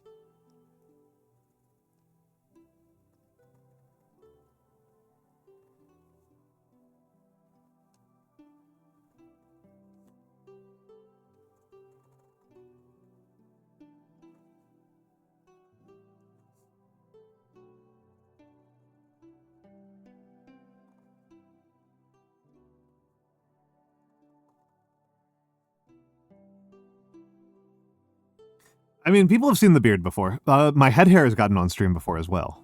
My beard is a lot curlier than my head hair, which is not too surprising.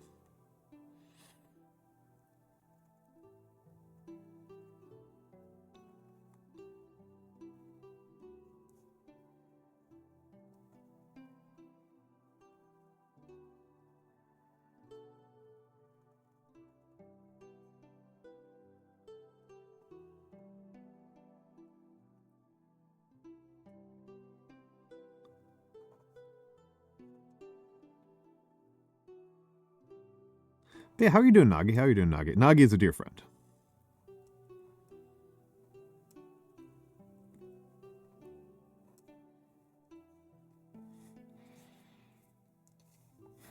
There are moments where you consider going to... That's pretty fair. That's pretty fair if you ask me. As long as I don't see the walkthrough, it's fine.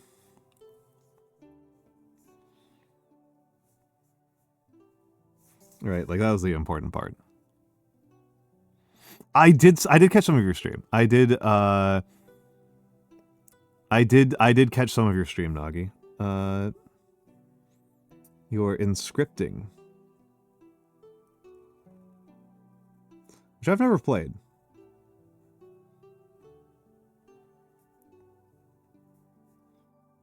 I have never inscripted.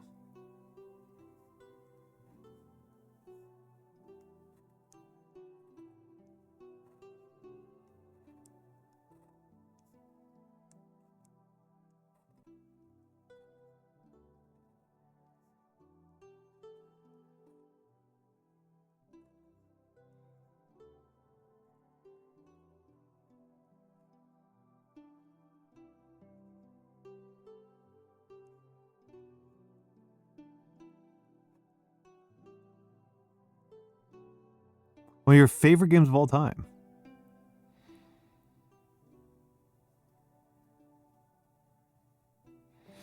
I am trying to think about what to play next.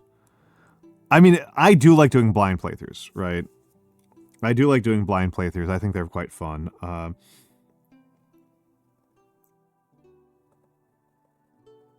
I am thinking about what to do next on stream. I know that some point during this year, I want to play through Metal Gear Solids 1, 2, and 3. Because it's the year of the snake.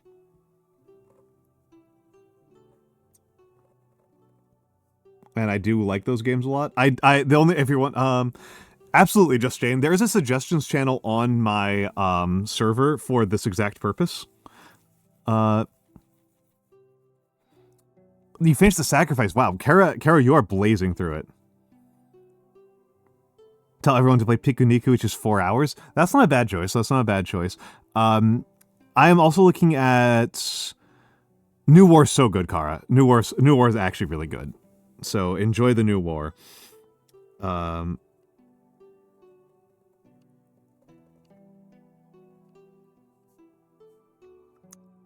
looking at 2 Point Museum, which has the considerable disadvantage of me not owning it already.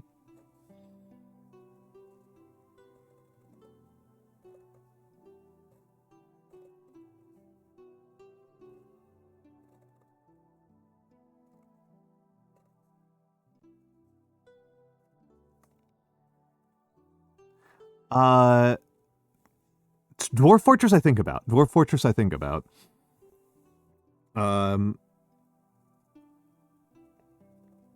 been thinking about Armored Core a little bit. I've played Armored Core before on stream, but I haven't done so in a while.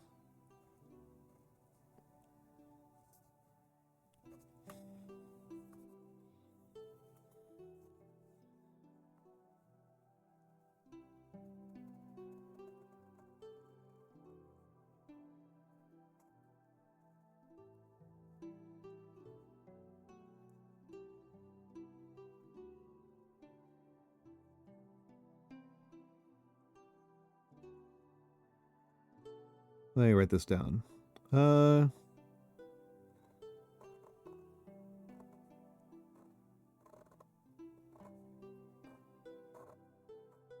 I wanted to be efficient, I play Deep Rock. Oh my goodness! Digi_shell. Wow, wow, wow, wow. Hold on a second. Welcome in, Raiders. I am Almantas, former professor, current VTuber, old man who loves old things. Thank you, Thor PP, for the follow. Thank you, DigiShell, for the follow. Welcome in. Let me give you the shout outs while I give my spiel. So yes, I am Almantas. I used to be a professor of sociology. That is not a bit. That is not a like conceit or lore. That is just a historical fact that I taught college courses on sociology. And now I VTube, and I mostly share my old man hobbies on stream. I do calligraphy, so this is what I was just writing right now. This was 2 commissions that I filled today. DigiShell, thank you for the follow. Thor PP, thank you for the follow. Fumina Fukuda, thank you for the follow. Nozomi Akimoto, thank you for the follow. And hello, welcome into Thor PP, Memento Funes Mori, BL4KH4ND, Nana1011, Chronos of a Soul. Thank you for the follow. That's an interesting name. Nozomi Akimoto. Hello. Humpt. Shallow. 1TW1. Hello. Zeb ________. Well, hello. But yes. I do calligraphy. I paint miniatures. I play some games. I spent most of March playing Dark Souls 1. I was going to call you Blackhand, but it was very funny. I don't know. I know how to write Thorns, but it's an awkward one because I mostly write in Gothic. And Gothic is designed for Latin.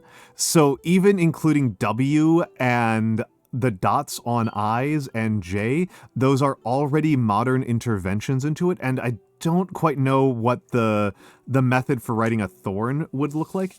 So here, let's I'm just gonna do some tests. I'm just gonna do some tests of writing Thorn, because there's 2 obvious ways I could write Thorn in Gothic. So this is the way that I think makes a little bit more sense to write Thorn.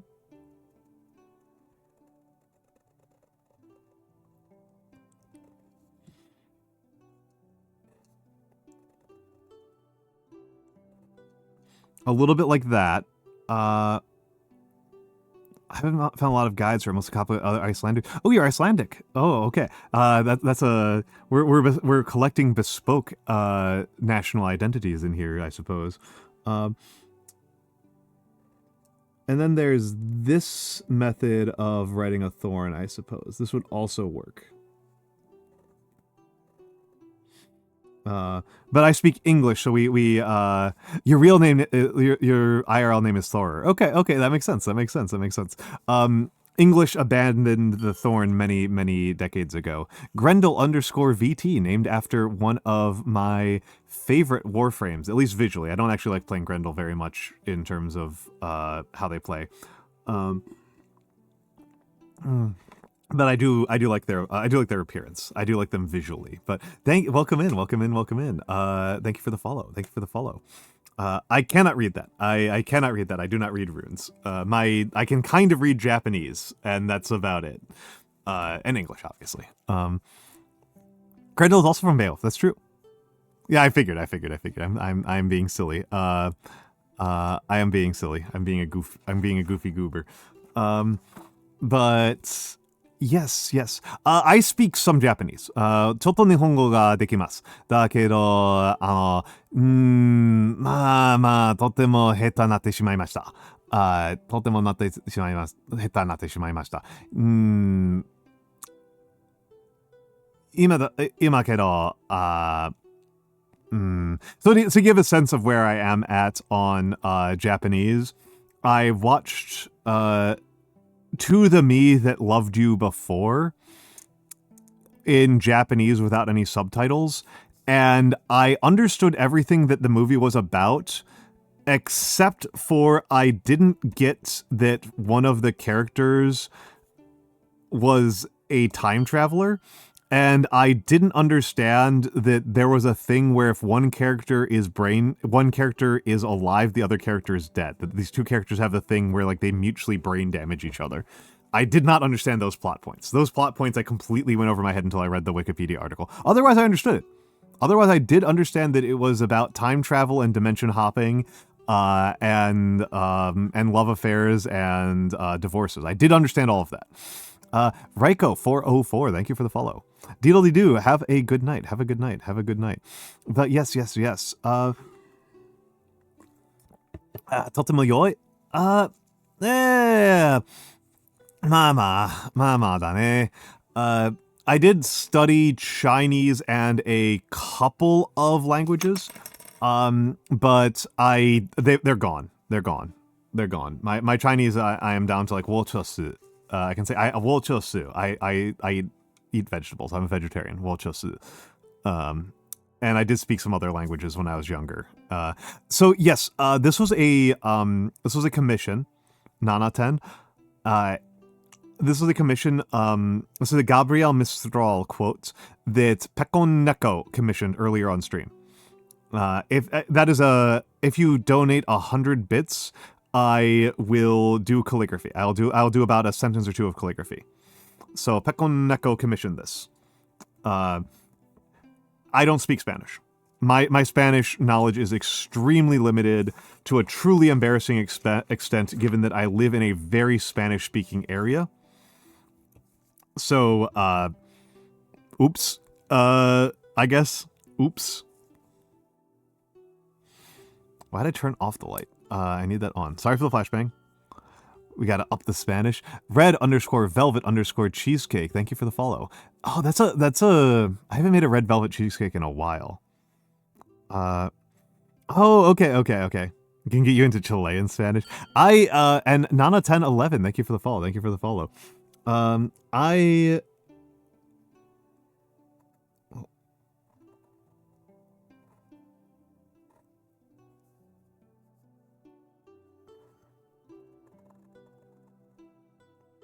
Thank you.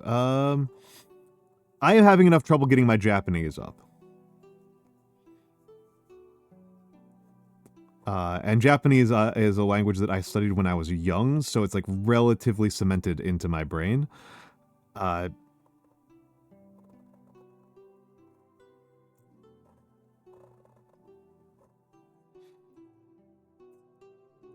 Oh my goodness. Good substitute cream cheese. I'm not sure. Beautiful Angel, when I make cheesecakes, I use a combination of lemon juice and silken tofu.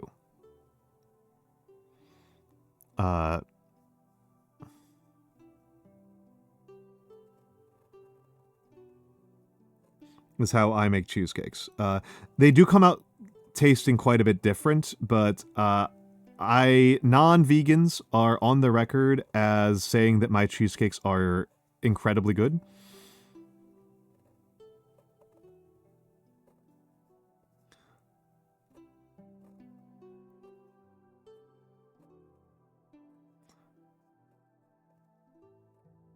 So We'll take that on. I will take that and run with it. That they think it's kind of a different genre of food than a standard cheesecake. Yeah, just 100 bits. Just 100 bits and a sentence. And it's Saf. Hello, Saf. Hello, Saf. Oh, I didn't realize that. How'd I get famous? How'd I get famous? Oh yeah, I forgot that you're Argentinian, Kara. I forgot you're Argentinian. The texture is somewhat close, but they're a little bit less like they're like nuttier. That's usually what happens, right, with vegan substitutions, is they're like more nutty, less sweet.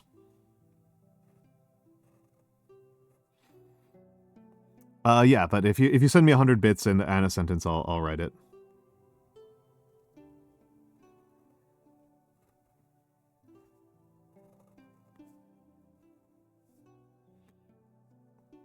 But yes, how are you doing, Saf? How are you doing, Saf? Oh. Chico is really cute. Okay, give me a second. Give me a second. Let me just finish this word.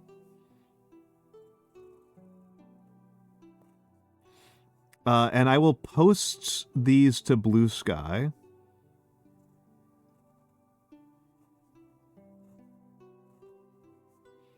After stream. I will finish up stream, and when I finish up stream, I will probably 20 minutes, half an hour afterwards, I'll post them. Let me get rid of... Let me... Hold up. So that's... Let's actually do it this way. Do this. Let's try to be efficient. Hello,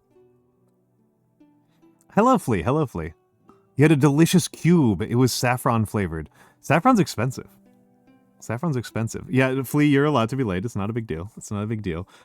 This is a relaxed space. This is a relaxed space.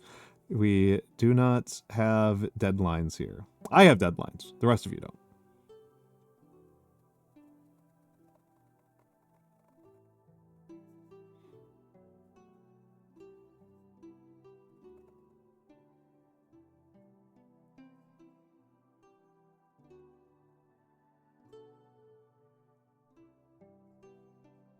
There we go. I'm happy with this C. I'm happy with this C. Chico.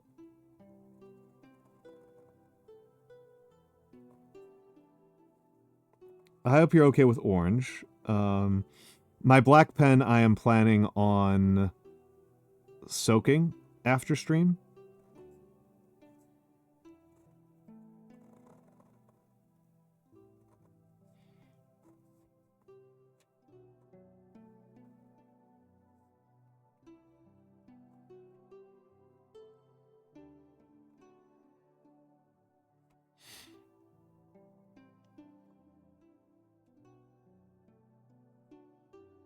So I'm not refilling it.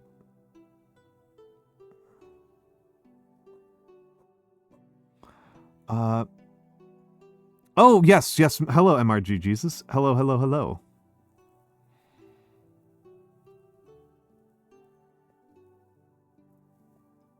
Called like Paul or something, and it was delicious. Interesting. Daddy Pope. I have not practiced display capitals super hard, so this is about as good as I can do and make it like reliable and actually look good. I can decorate it up a little bit more, and some letters take decoration better, like W, for example. But like real cadels, I'm not very practiced with, and frankly I need coaching on cadels. Which is like the really crazy one. I need coaching on cadels, and the good book on writing cadels is out of stock on Amazon, so very annoying. And I will get to your question in a moment, MRG Jesus. Just give me a second. Let me finish this.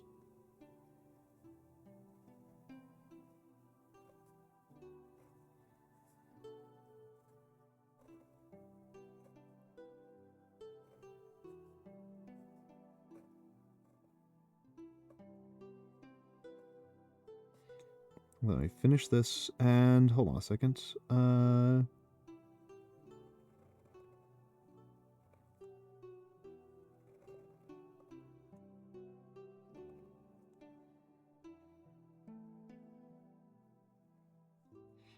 There we go.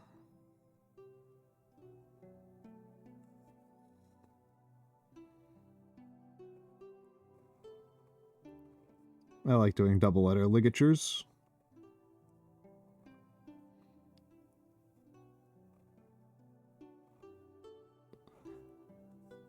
And let's get that U in.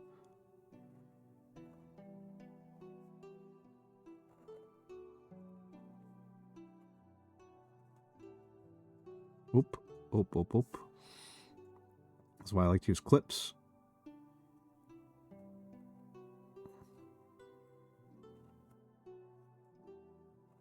There we go. There we go. Ligatures look cool. Okay, so let's leave that up there for not for Nana10. Nana10 11 paid for this, so they get to enjoy it for a moment. So the lesson from the beginning of class should be pinned. It should be pinned. That is the lecture notes, is pinned at the top of there. Those are the lecture notes. Are that presentation. I will probably do a YouTube recording of it, a recording for YouTube of it.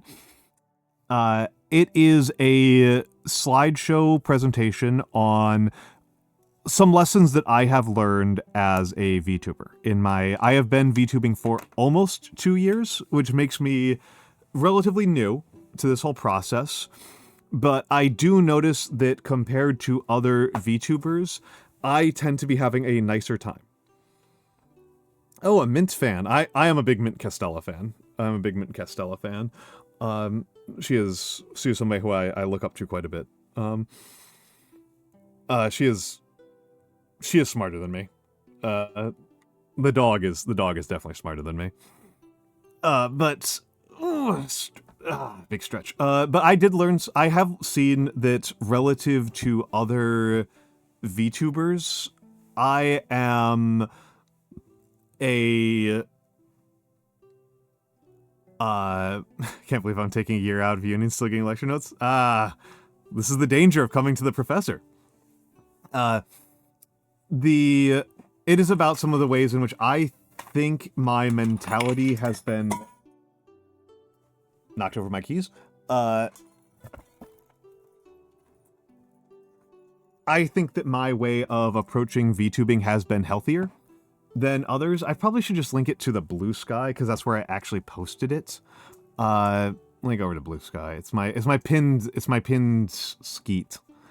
It's my pinned skeet over on Blue Sky. Let me unpin that and unpin. No, I can't. Okay. Twitter is just breaking. Twitter's just falling up. Not Twitter. Twitch is just falling apart. Twitch is just falling apart. I can't pin and unpin things. I can't send messages. Good lord. Good gravy. Good gravy. That's the Blue Sky. That's the skeet for it. But it's annoying. How do you pin a specific message though? After talking for too long, rest. Like that? No. It says I'm not allowed to do that. Not a 10. It says I'm not allowed to do that. That's pretty funny. Have a good night, Thor. Enjoy. You should be starting to get actual sunlight now. These days. So good night. Good night. It was a pleasure meeting you.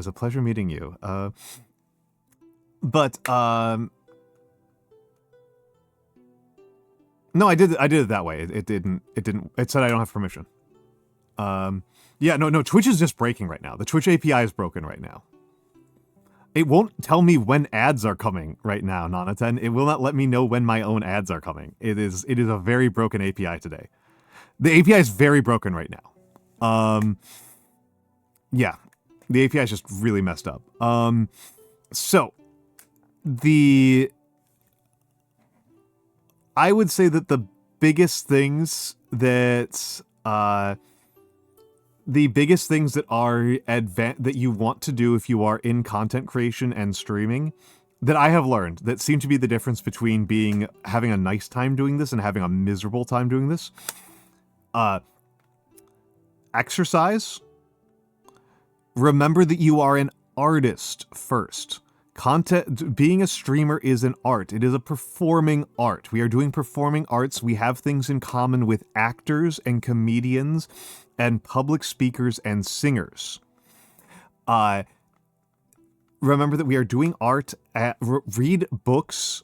Don't just play more games. Do some things that are not on screen all the time. Do some things that require that have endpoints, that require using different senses, because when you're streaming, you are using sound and vision in concert in a time-locked manner. So doing something that is not time-locked, it's doing something that does not require the coordination of multiple senses, and that does not require looking at a screen that hurts your eyes.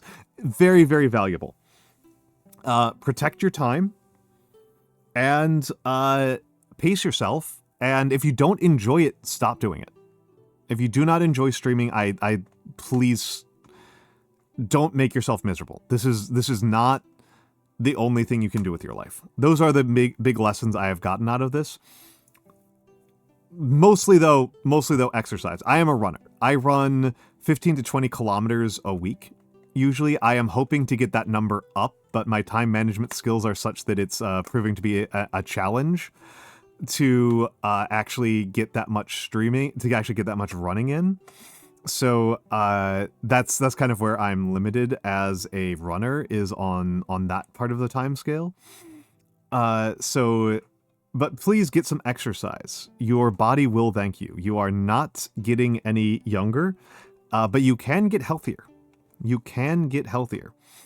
So Pekon Neko asked about a sore throat.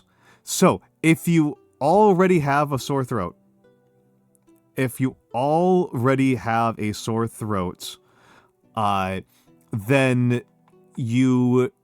the best thing I can recommend is stop talking, stop using your throat, and drink things that are smooth and easy. Avoid spicy food. I love spicy food, but spicy food causes your throat to tense up. Mint is good. Mint is good. Warm, not hot drinks are also good. Salt, don't do things that are too salty. I like banana smoothies with mint and pea protein as a post-stream thing to do. People often recommend tea, particularly with honey, is a very strong one. But mint I do recommend. Mint tea should be good. Mint tea should be good. Don't have it while it's too hot. Don't scald your throat. Yeah, the throat coat tea. That one has honey in it. I don't know what else it has in it because I'm vegan, so I'm not going to touch it. But I know it has honey and a couple of other things in it. The throat coat tea is like a famous one. But yeah, the dog. The dog is also good. I don't think she fits in the throat. And Violite, please work on that. Please work on that. Figure out an exercise that you can do that works for you. That could be any of a number of things. And it's but I like running. If you have some sort of health condition that makes it so that running is not a possibility, talk to a physical therapist. It's worth investing in doing a couple of weeks of physical therapy to figure out a range of exercises that fit your body. That is more valuable than getting a nice chair or a better computer, or if you are a streamer, a better model. Please. Walking is a good thing to start on. Yes, when I started running, I started out by walking. I did not just start running, I started by walking. I walked for several weeks to condition my feet and condition my scheduling to make it so that I feel... Oh, interesting.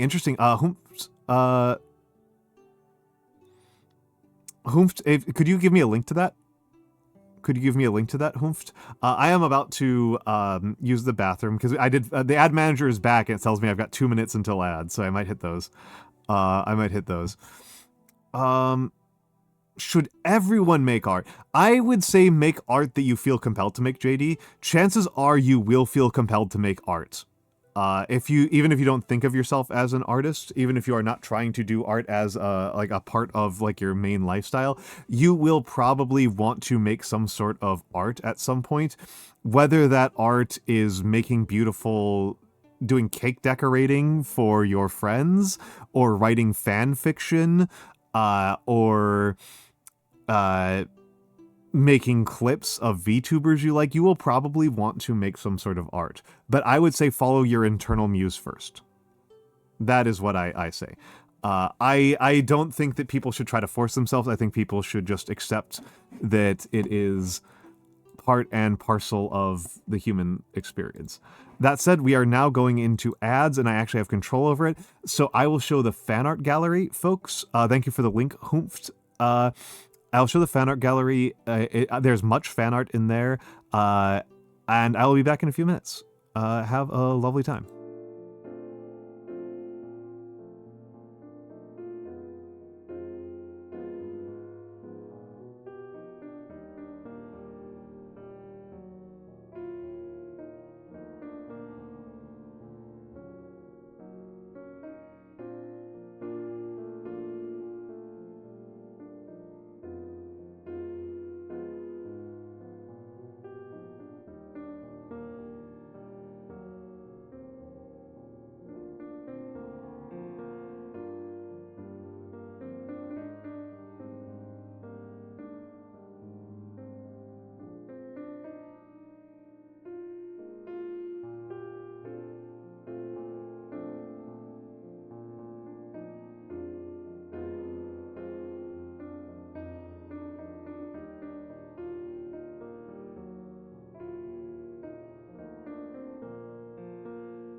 All right, I am back. I am back. I am back. I am back.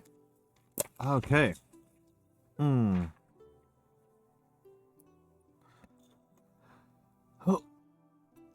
So before that most recent raid, I had been talking a little bit out loud,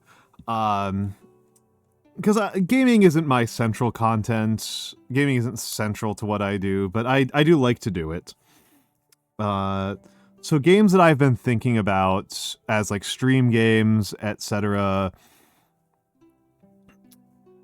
So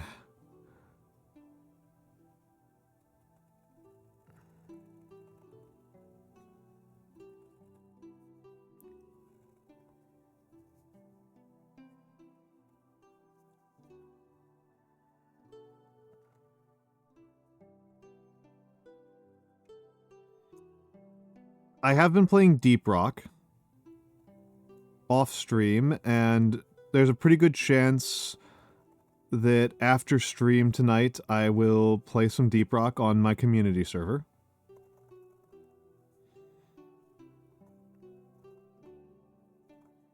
I've just been enjoying it. I don't know what else to say for myself. I like Deep Rock.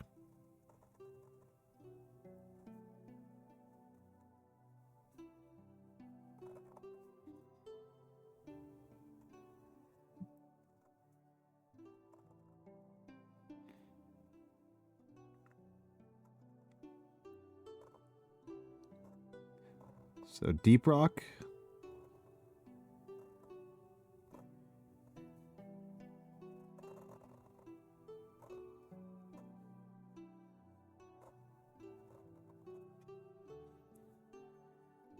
Yep.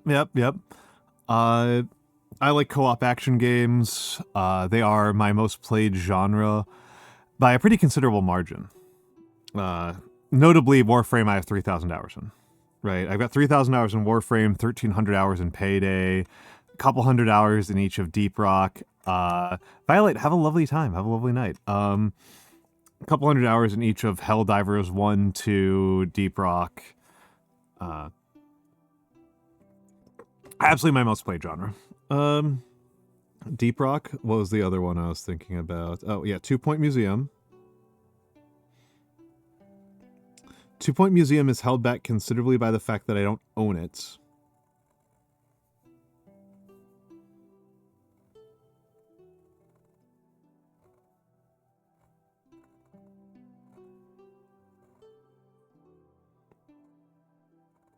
And it's new, so it's 30 freaking bucks.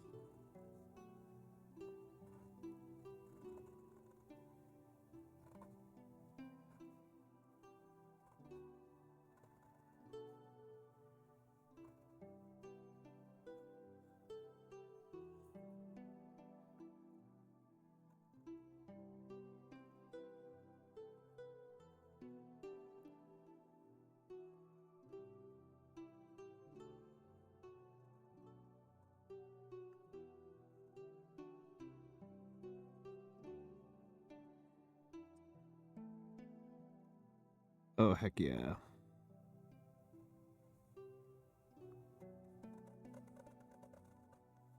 Capital M.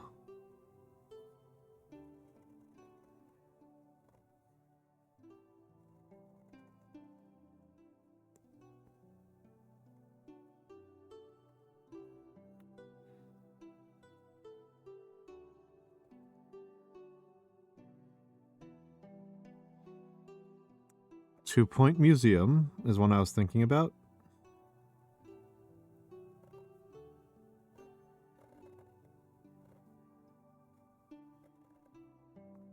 Whoops, mistake there. We'll just pretend, we'll just play around that mistake, but that was a mistake there. That happens, that happens, that happens. I think it's important to acknowledge mistakes, right? It's a bit of a disagreement I have with Bob Ross. I think sometimes a mistake is just a mistake, which is fine. Mistakes, particularly when you're doing artistic practice, mistakes are opportunities for learning. They are opportunities for learning, which is how I prefer to think about them.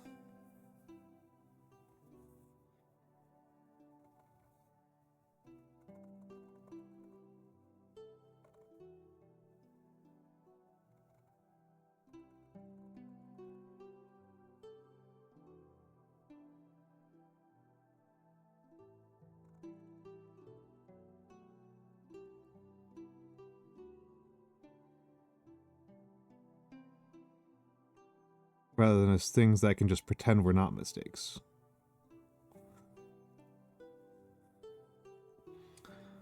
So obviously I've been thinking about this as a matter of the fact that it is the year of the snake. And I have quite a bit of fond memories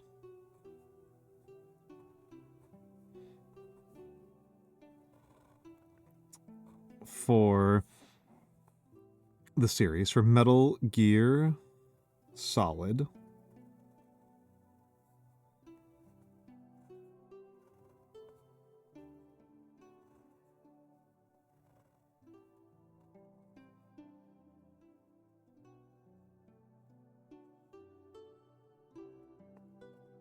Not the best hairlines there.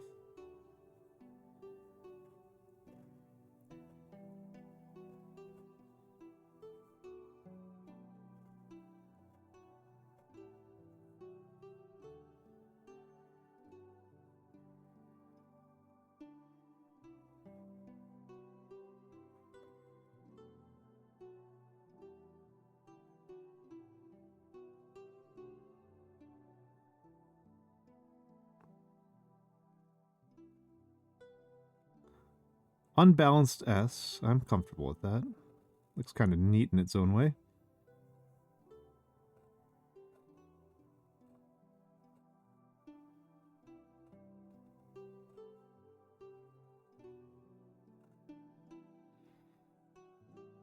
Metal Gear Solid I've been thinking about. Deep Rock 2-Point Museum. Should probably remember to cross my T's. Right. Metal Gear Solid. What else was I thinking about? Oh, Heaven's Vault.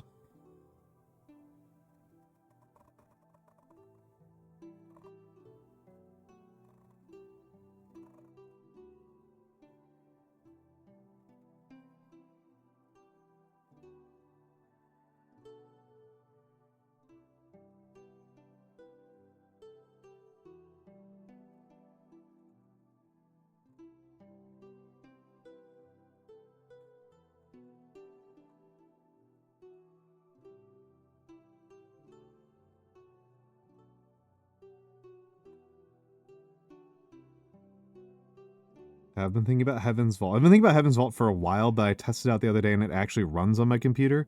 Heaven's Vault used to crash constantly. I don't know what changed, but they resolved an issue where Heaven's Vault just crashed every single time I launched it.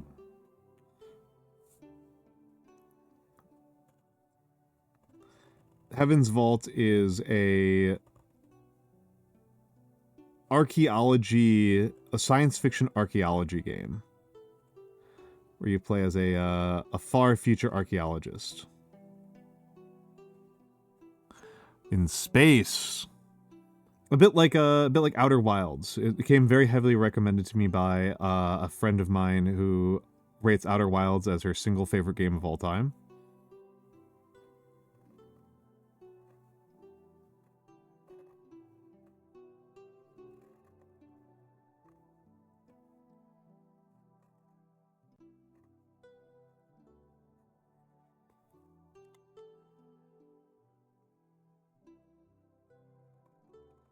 Then, of course,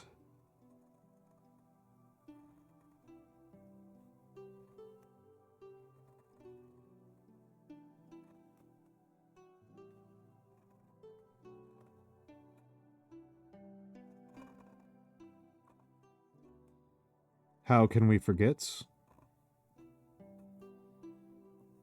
Because the next couple chapters are coming out this year.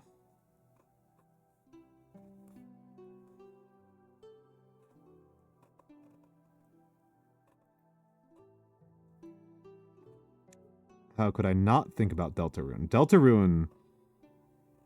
Deltarune is a game that I think about a lot.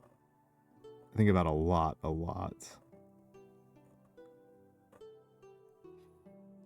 Outer Wilds is amazing. Outer Wilds is beautiful and amazing. I replayed it on stream a few months ago. Where I did it as like a quasi blind. I did it as like a pseudo blind, not a true blind, because obviously I've played it before. But I did it as a pseudo blind, where I had to explain why I was going somewhere based on things that I had been told in universe. So like I only followed hints and tips from that people in the game had given me. I didn't make like any intuitive leaps about how mechanics were, about how anything in the universe worked. So like everything I did had to follow from something that was either an NPC said to me or showed up in my ship log somehow. A very different way to play the game. Very different way to play the game. Oh, that reminds me, another one that I'm thinking about. If you, Dark Remag, if you haven't played Forgotten City, you really gotta check out Forgotten City.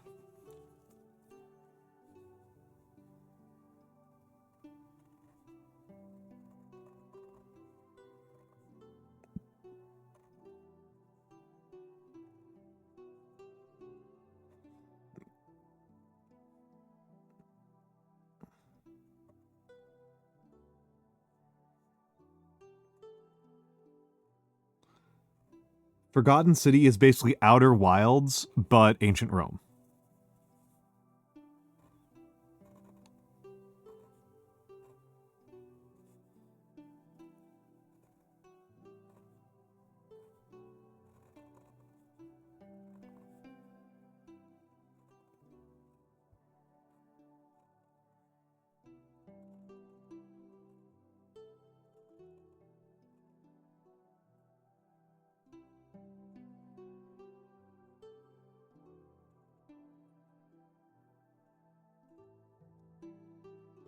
Oops, spelled Forgotten wrong.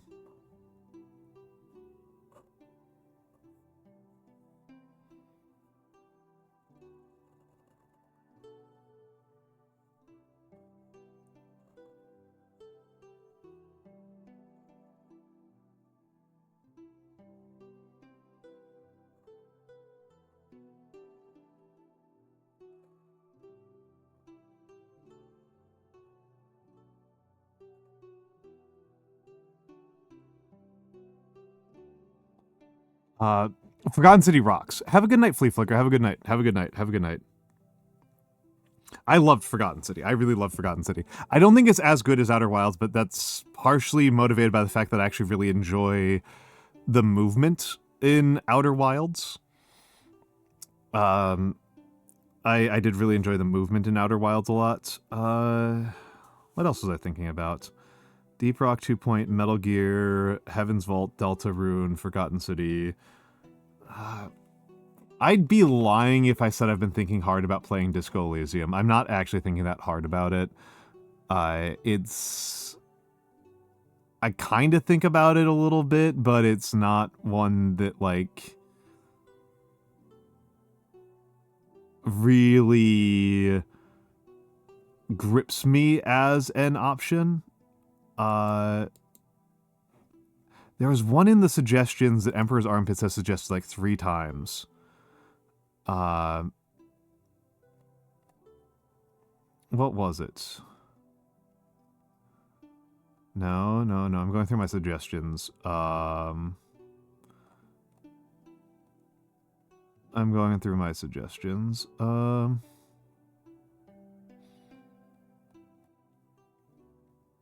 No, those are all movies. That's Heaven's Vault. I am thinking about doing Katawa Shoujo. I do think about doing Katawa Shoujo. Katawa Shoujo is very, very cool, but also I think I worry about it getting me banned extremely hard.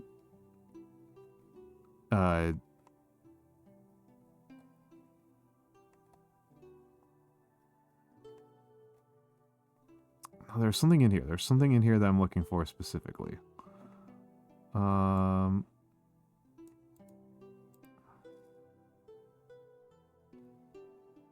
Forgotten City. Strange Horticulture. Strange Horticulture. Strange Horticulture.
Strange horticulture.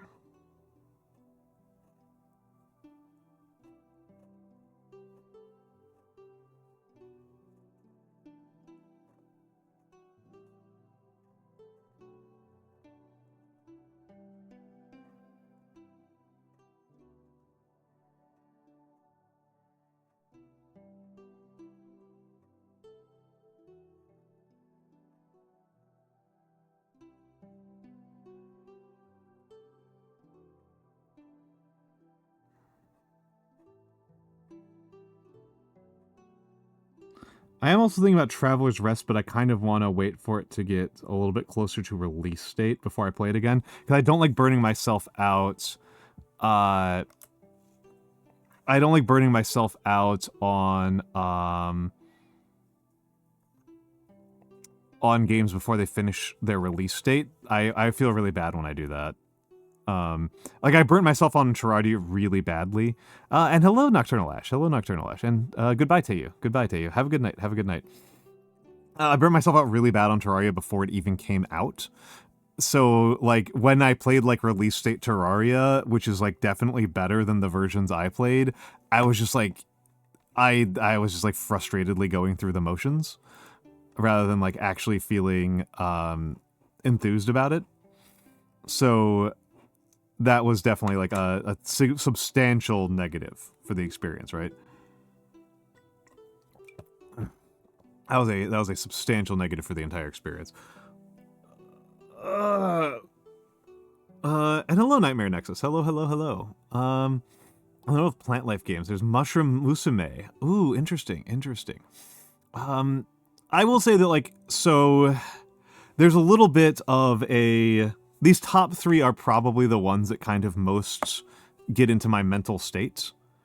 It pleases your brain to see Metal Gear Solid right now. Like, I love Metal Gear Solid. So this is you know, I'm going to talk a little bit about my mental state and how I'm thinking about this, right? Is that Deep Rock I'm just already playing, right? I'm just already playing Deep Rock. I like Deep Rock a lot.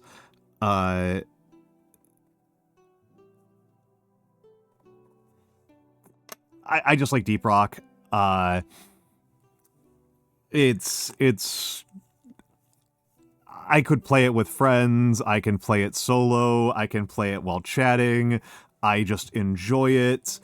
I could also play Warframe or Payday in the same manner, and I would just have a nice time, and it's something I'm doing in my off time anyway, so I may as well chat while I'm doing it, right? Simple enough.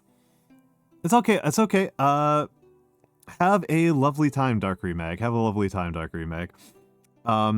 2 Point Museum is... This is in a genre of game that... When I talk to people who are, like, serious content creator types, this is the type of game they want me playing. This is what they want me to play. Is they want me to play, like, cozy management games. They want me to play 2 Point Museum. They want me to play Stardew and Traveler's Rest. Those are the things that are, like, super on brand. Those are the ones that are, like, doing, like, brand maxing kind of things. The people who I know who are into the management sim world are really liking 2 Point. They're very enthusiastic about 2 Point. They think it is dramatically better than the other 2 Point games, which is a positive sign. So I could do that. And I do like management games. My problem with games like Stardew is that, like, they're not stressful enough for me. I need a certain I need the game to be a certain degree of stressfulness. Lobotomy Corporation. The real problem for me, I have tried RimWorld. I couldn't get into it. There is a problem for me when I try to get into a game. If I'm already familiar with a more complicated version of that game, I struggle to play the less complicated version of the game. And in the case of RimWorld, I've played Dwarf Fortress since it was 2D. I've played Dwarf Fortress since, like, 2006, off and on. So, like, RimWorld, I feel like I am playing a really frustratingly limited version of Dwarf Fortress. And I have a similar thing with a lot of construction and management type games in that, like, I already really like Factorio and Frostpunk. So, like, going to other games that are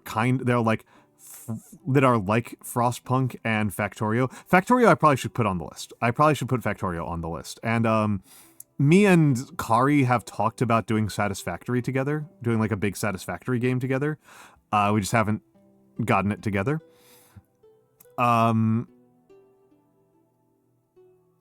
Metal Gear Solid I want to play this year no matter what. I'm just trying to think about the timing on it. I am just trying to think about the timing on when I play Metal Gear Solid, because it's Year of the Snake. And I'm trying to figure out if I do that sooner or later. That's the real question. Mounting valves to turns. The only game that you're making me think of, Scaldy, is mouthwashing. Which, I do like mouthwashing. I do like mouthwashing a lot. Mouthwashing was a very good time. That was one of my favorite games I played last year.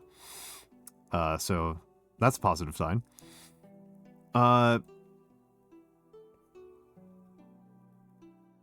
Metal Gear Solid I'm planning on playing this year anyway. I just plan on playing 1, 2, and 3. And that is entirely the reason why I'm only planning on playing Metal Gear Solids 1, 2, and 3. I might play Metal Gear 1 and 2. But I haven't played 5. I haven't played Peace Walker. So I just don't have any like nostalgia feelings about them. And I haven't played Metal Gear Solid 5, I haven't played Peace Walker, I haven't played Revengeance, so I don't have any nostalgia for them. And I just didn't like Metal Gear Solid 4. That's it. That's literally it. I just literally did not like Metal Gear Solid 4. That's all there is to it. I liked it okay, but when I think about replaying Metal Gear Solid 4, I just kind of feel tired. I just kind of feel tired. And these games are kind of more outsider picks. Heaven's Vault, Deltarune, Forgotten City, and Strange Horticulture. They're kind of more outsider-y picks, if you ask me, from how I'm thinking about it. There are a couple more I didn't write down. Factorio, I'm thinking about. I mentioned that before. Factorio is kind of like a little bit of an outsider-y one that I'm thinking about. I'm thinking a little bit about... Because I just like Factorio. I like Crusader Kings 3. I like Crusader Kings 3. I could just do Golf with Friends grinding on stream. That would be funny. I do like Golf with Friends. I've beaten all of Golf with Friends.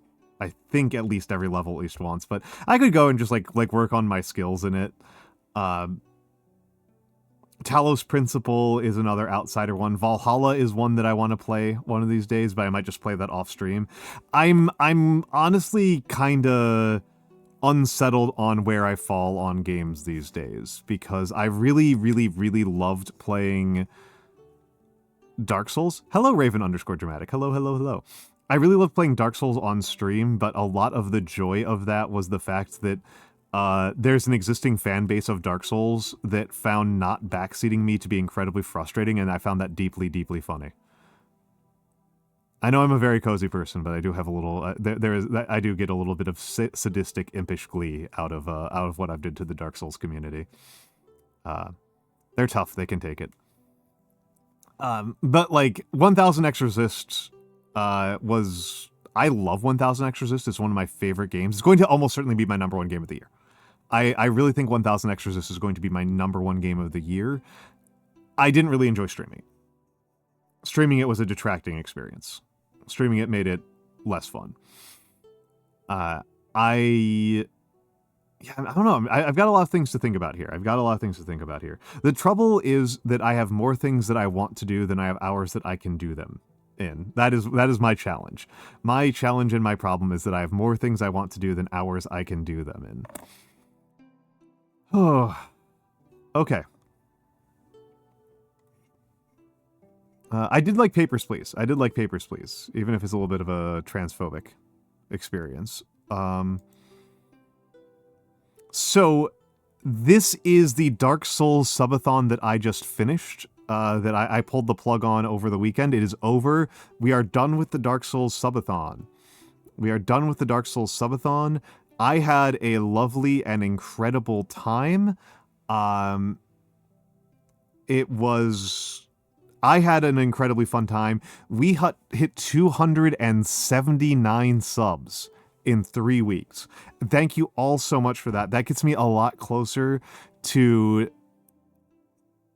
me feeling like I can do this sustainably. It's okay, Tim Shelso. It's okay. It's okay. It's okay. We are getting to the wrap up. I am willing to take suggestions on raid targets. I have 2 comfort raid targets in mind. But I'm willing to take suggestions. I am willing to take suggestions on that. I am just kind of going over what happened and where I'm planning on going. King of Dragon Pass is probably going to be a week-long thing. King of Dragon Pass, for people who have not heard this before, is my favorite game of all time. Period. King of Dragon Pass is my absolute favorite game of all time. Period. There is no substitute for me on that. There is no substitute for me on that. It is so difficult to explain what I like so much about it, what I find so incredible about it. Yeah,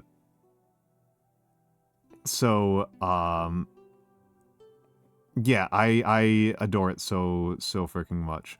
I adore it so freaking much.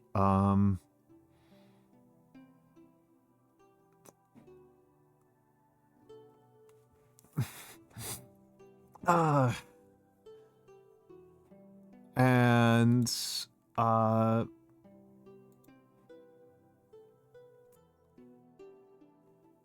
I'm just looking around at who I might raid.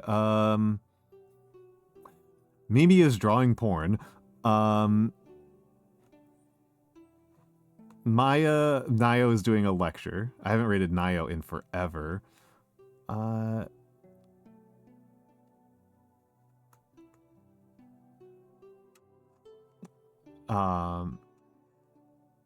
Germa's doing Chrono Trigger, apparently. But anyway. So, yes. So the emotes have been unlocked. The model redeem has been unlocked. The bad fiction stream, I need to take suggestions, and I will take those in the Discord server. The Discord is where I am probably the most active. The easiest place to find me is Discord. And I am not the best person at answering my Discord DMs, but I am definitely better at answering my Discord DMs than I am at checking my Twitter alerts or my Blue Sky alerts. I am much better at checking at keeping up on Discord than I am on any other service that you can find me on. It is definitely the easiest way to reach me. So that's where that is. And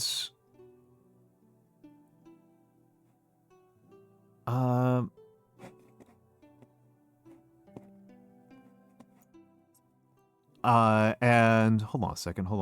I gotta check something here.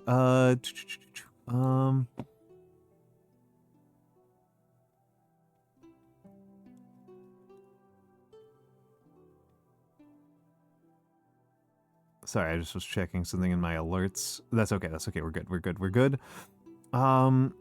We are good. And I am... So those ones, the Malort, I don't have a bottle of Malort. Malort is very difficult to find in New York City, so I don't have Malort. The meal will be a bit of an event. ASMR stream might happen this week, depending on how I'm feeling.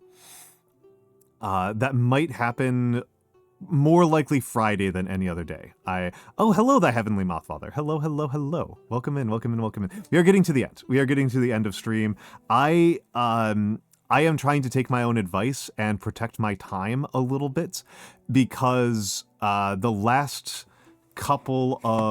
week last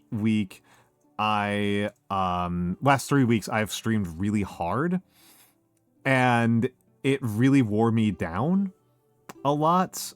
It really, and I need to protect my time a little bit, and there's a bunch of things I need to catch up on the back end, partially for doing these redeems, right? The PNG tuber I actually have in hand now, but I need to fix some of my redeems a little bit.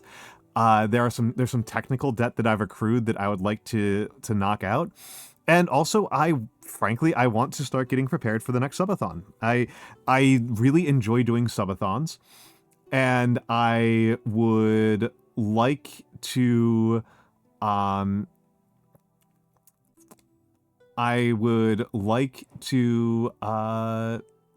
work on that, right? I would like to get better at, I like to do those. I like doing them. I think they're, I like doing those.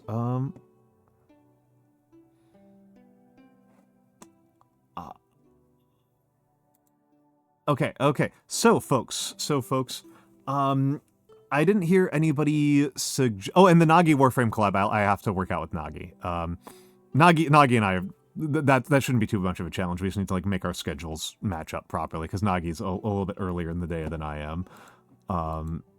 She's a little bit earlier in the day than I am. So, I think, I think I am going to, I think I know who I'm going to raid. This is a person I've not raided before, but it's nice to raid people, new people. It's nice to raid new people. So we are going to raid Honey Goblin. Also, hold on. Let me send out the socials. Socials. This is where you can find me. That's where you can find me. And yeah, like I said, Discord is definitely the best way to find me. There's a really good chance, not 100% chance, that I will be doing some gaming on Discord later tonight. I do want to get a run in. I didn't run before stream, and it would be... I will either run after stream, depending on the weather. I'll run tomorrow. I'm leaning more towards tomorrow. Oh wait, no, it's actually pretty warm out. So I might run tonight. But we are going to...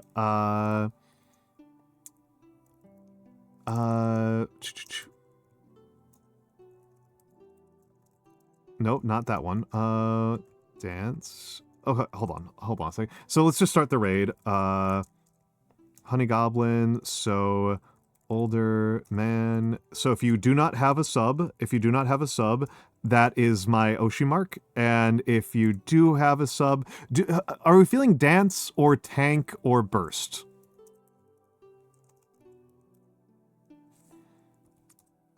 Dance? You're feeling dance? Okay. The dance is so good.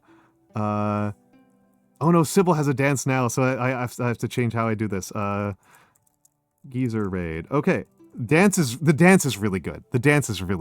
Thank you so much, George, for listening to my demons and having it be the dance emote. We considered other dance emotes, but anyway, everybody have a lovely night. I will be streaming 4 p.m. tomorrow. 4 p.m. US Eastern tomorrow, not on Wednesday.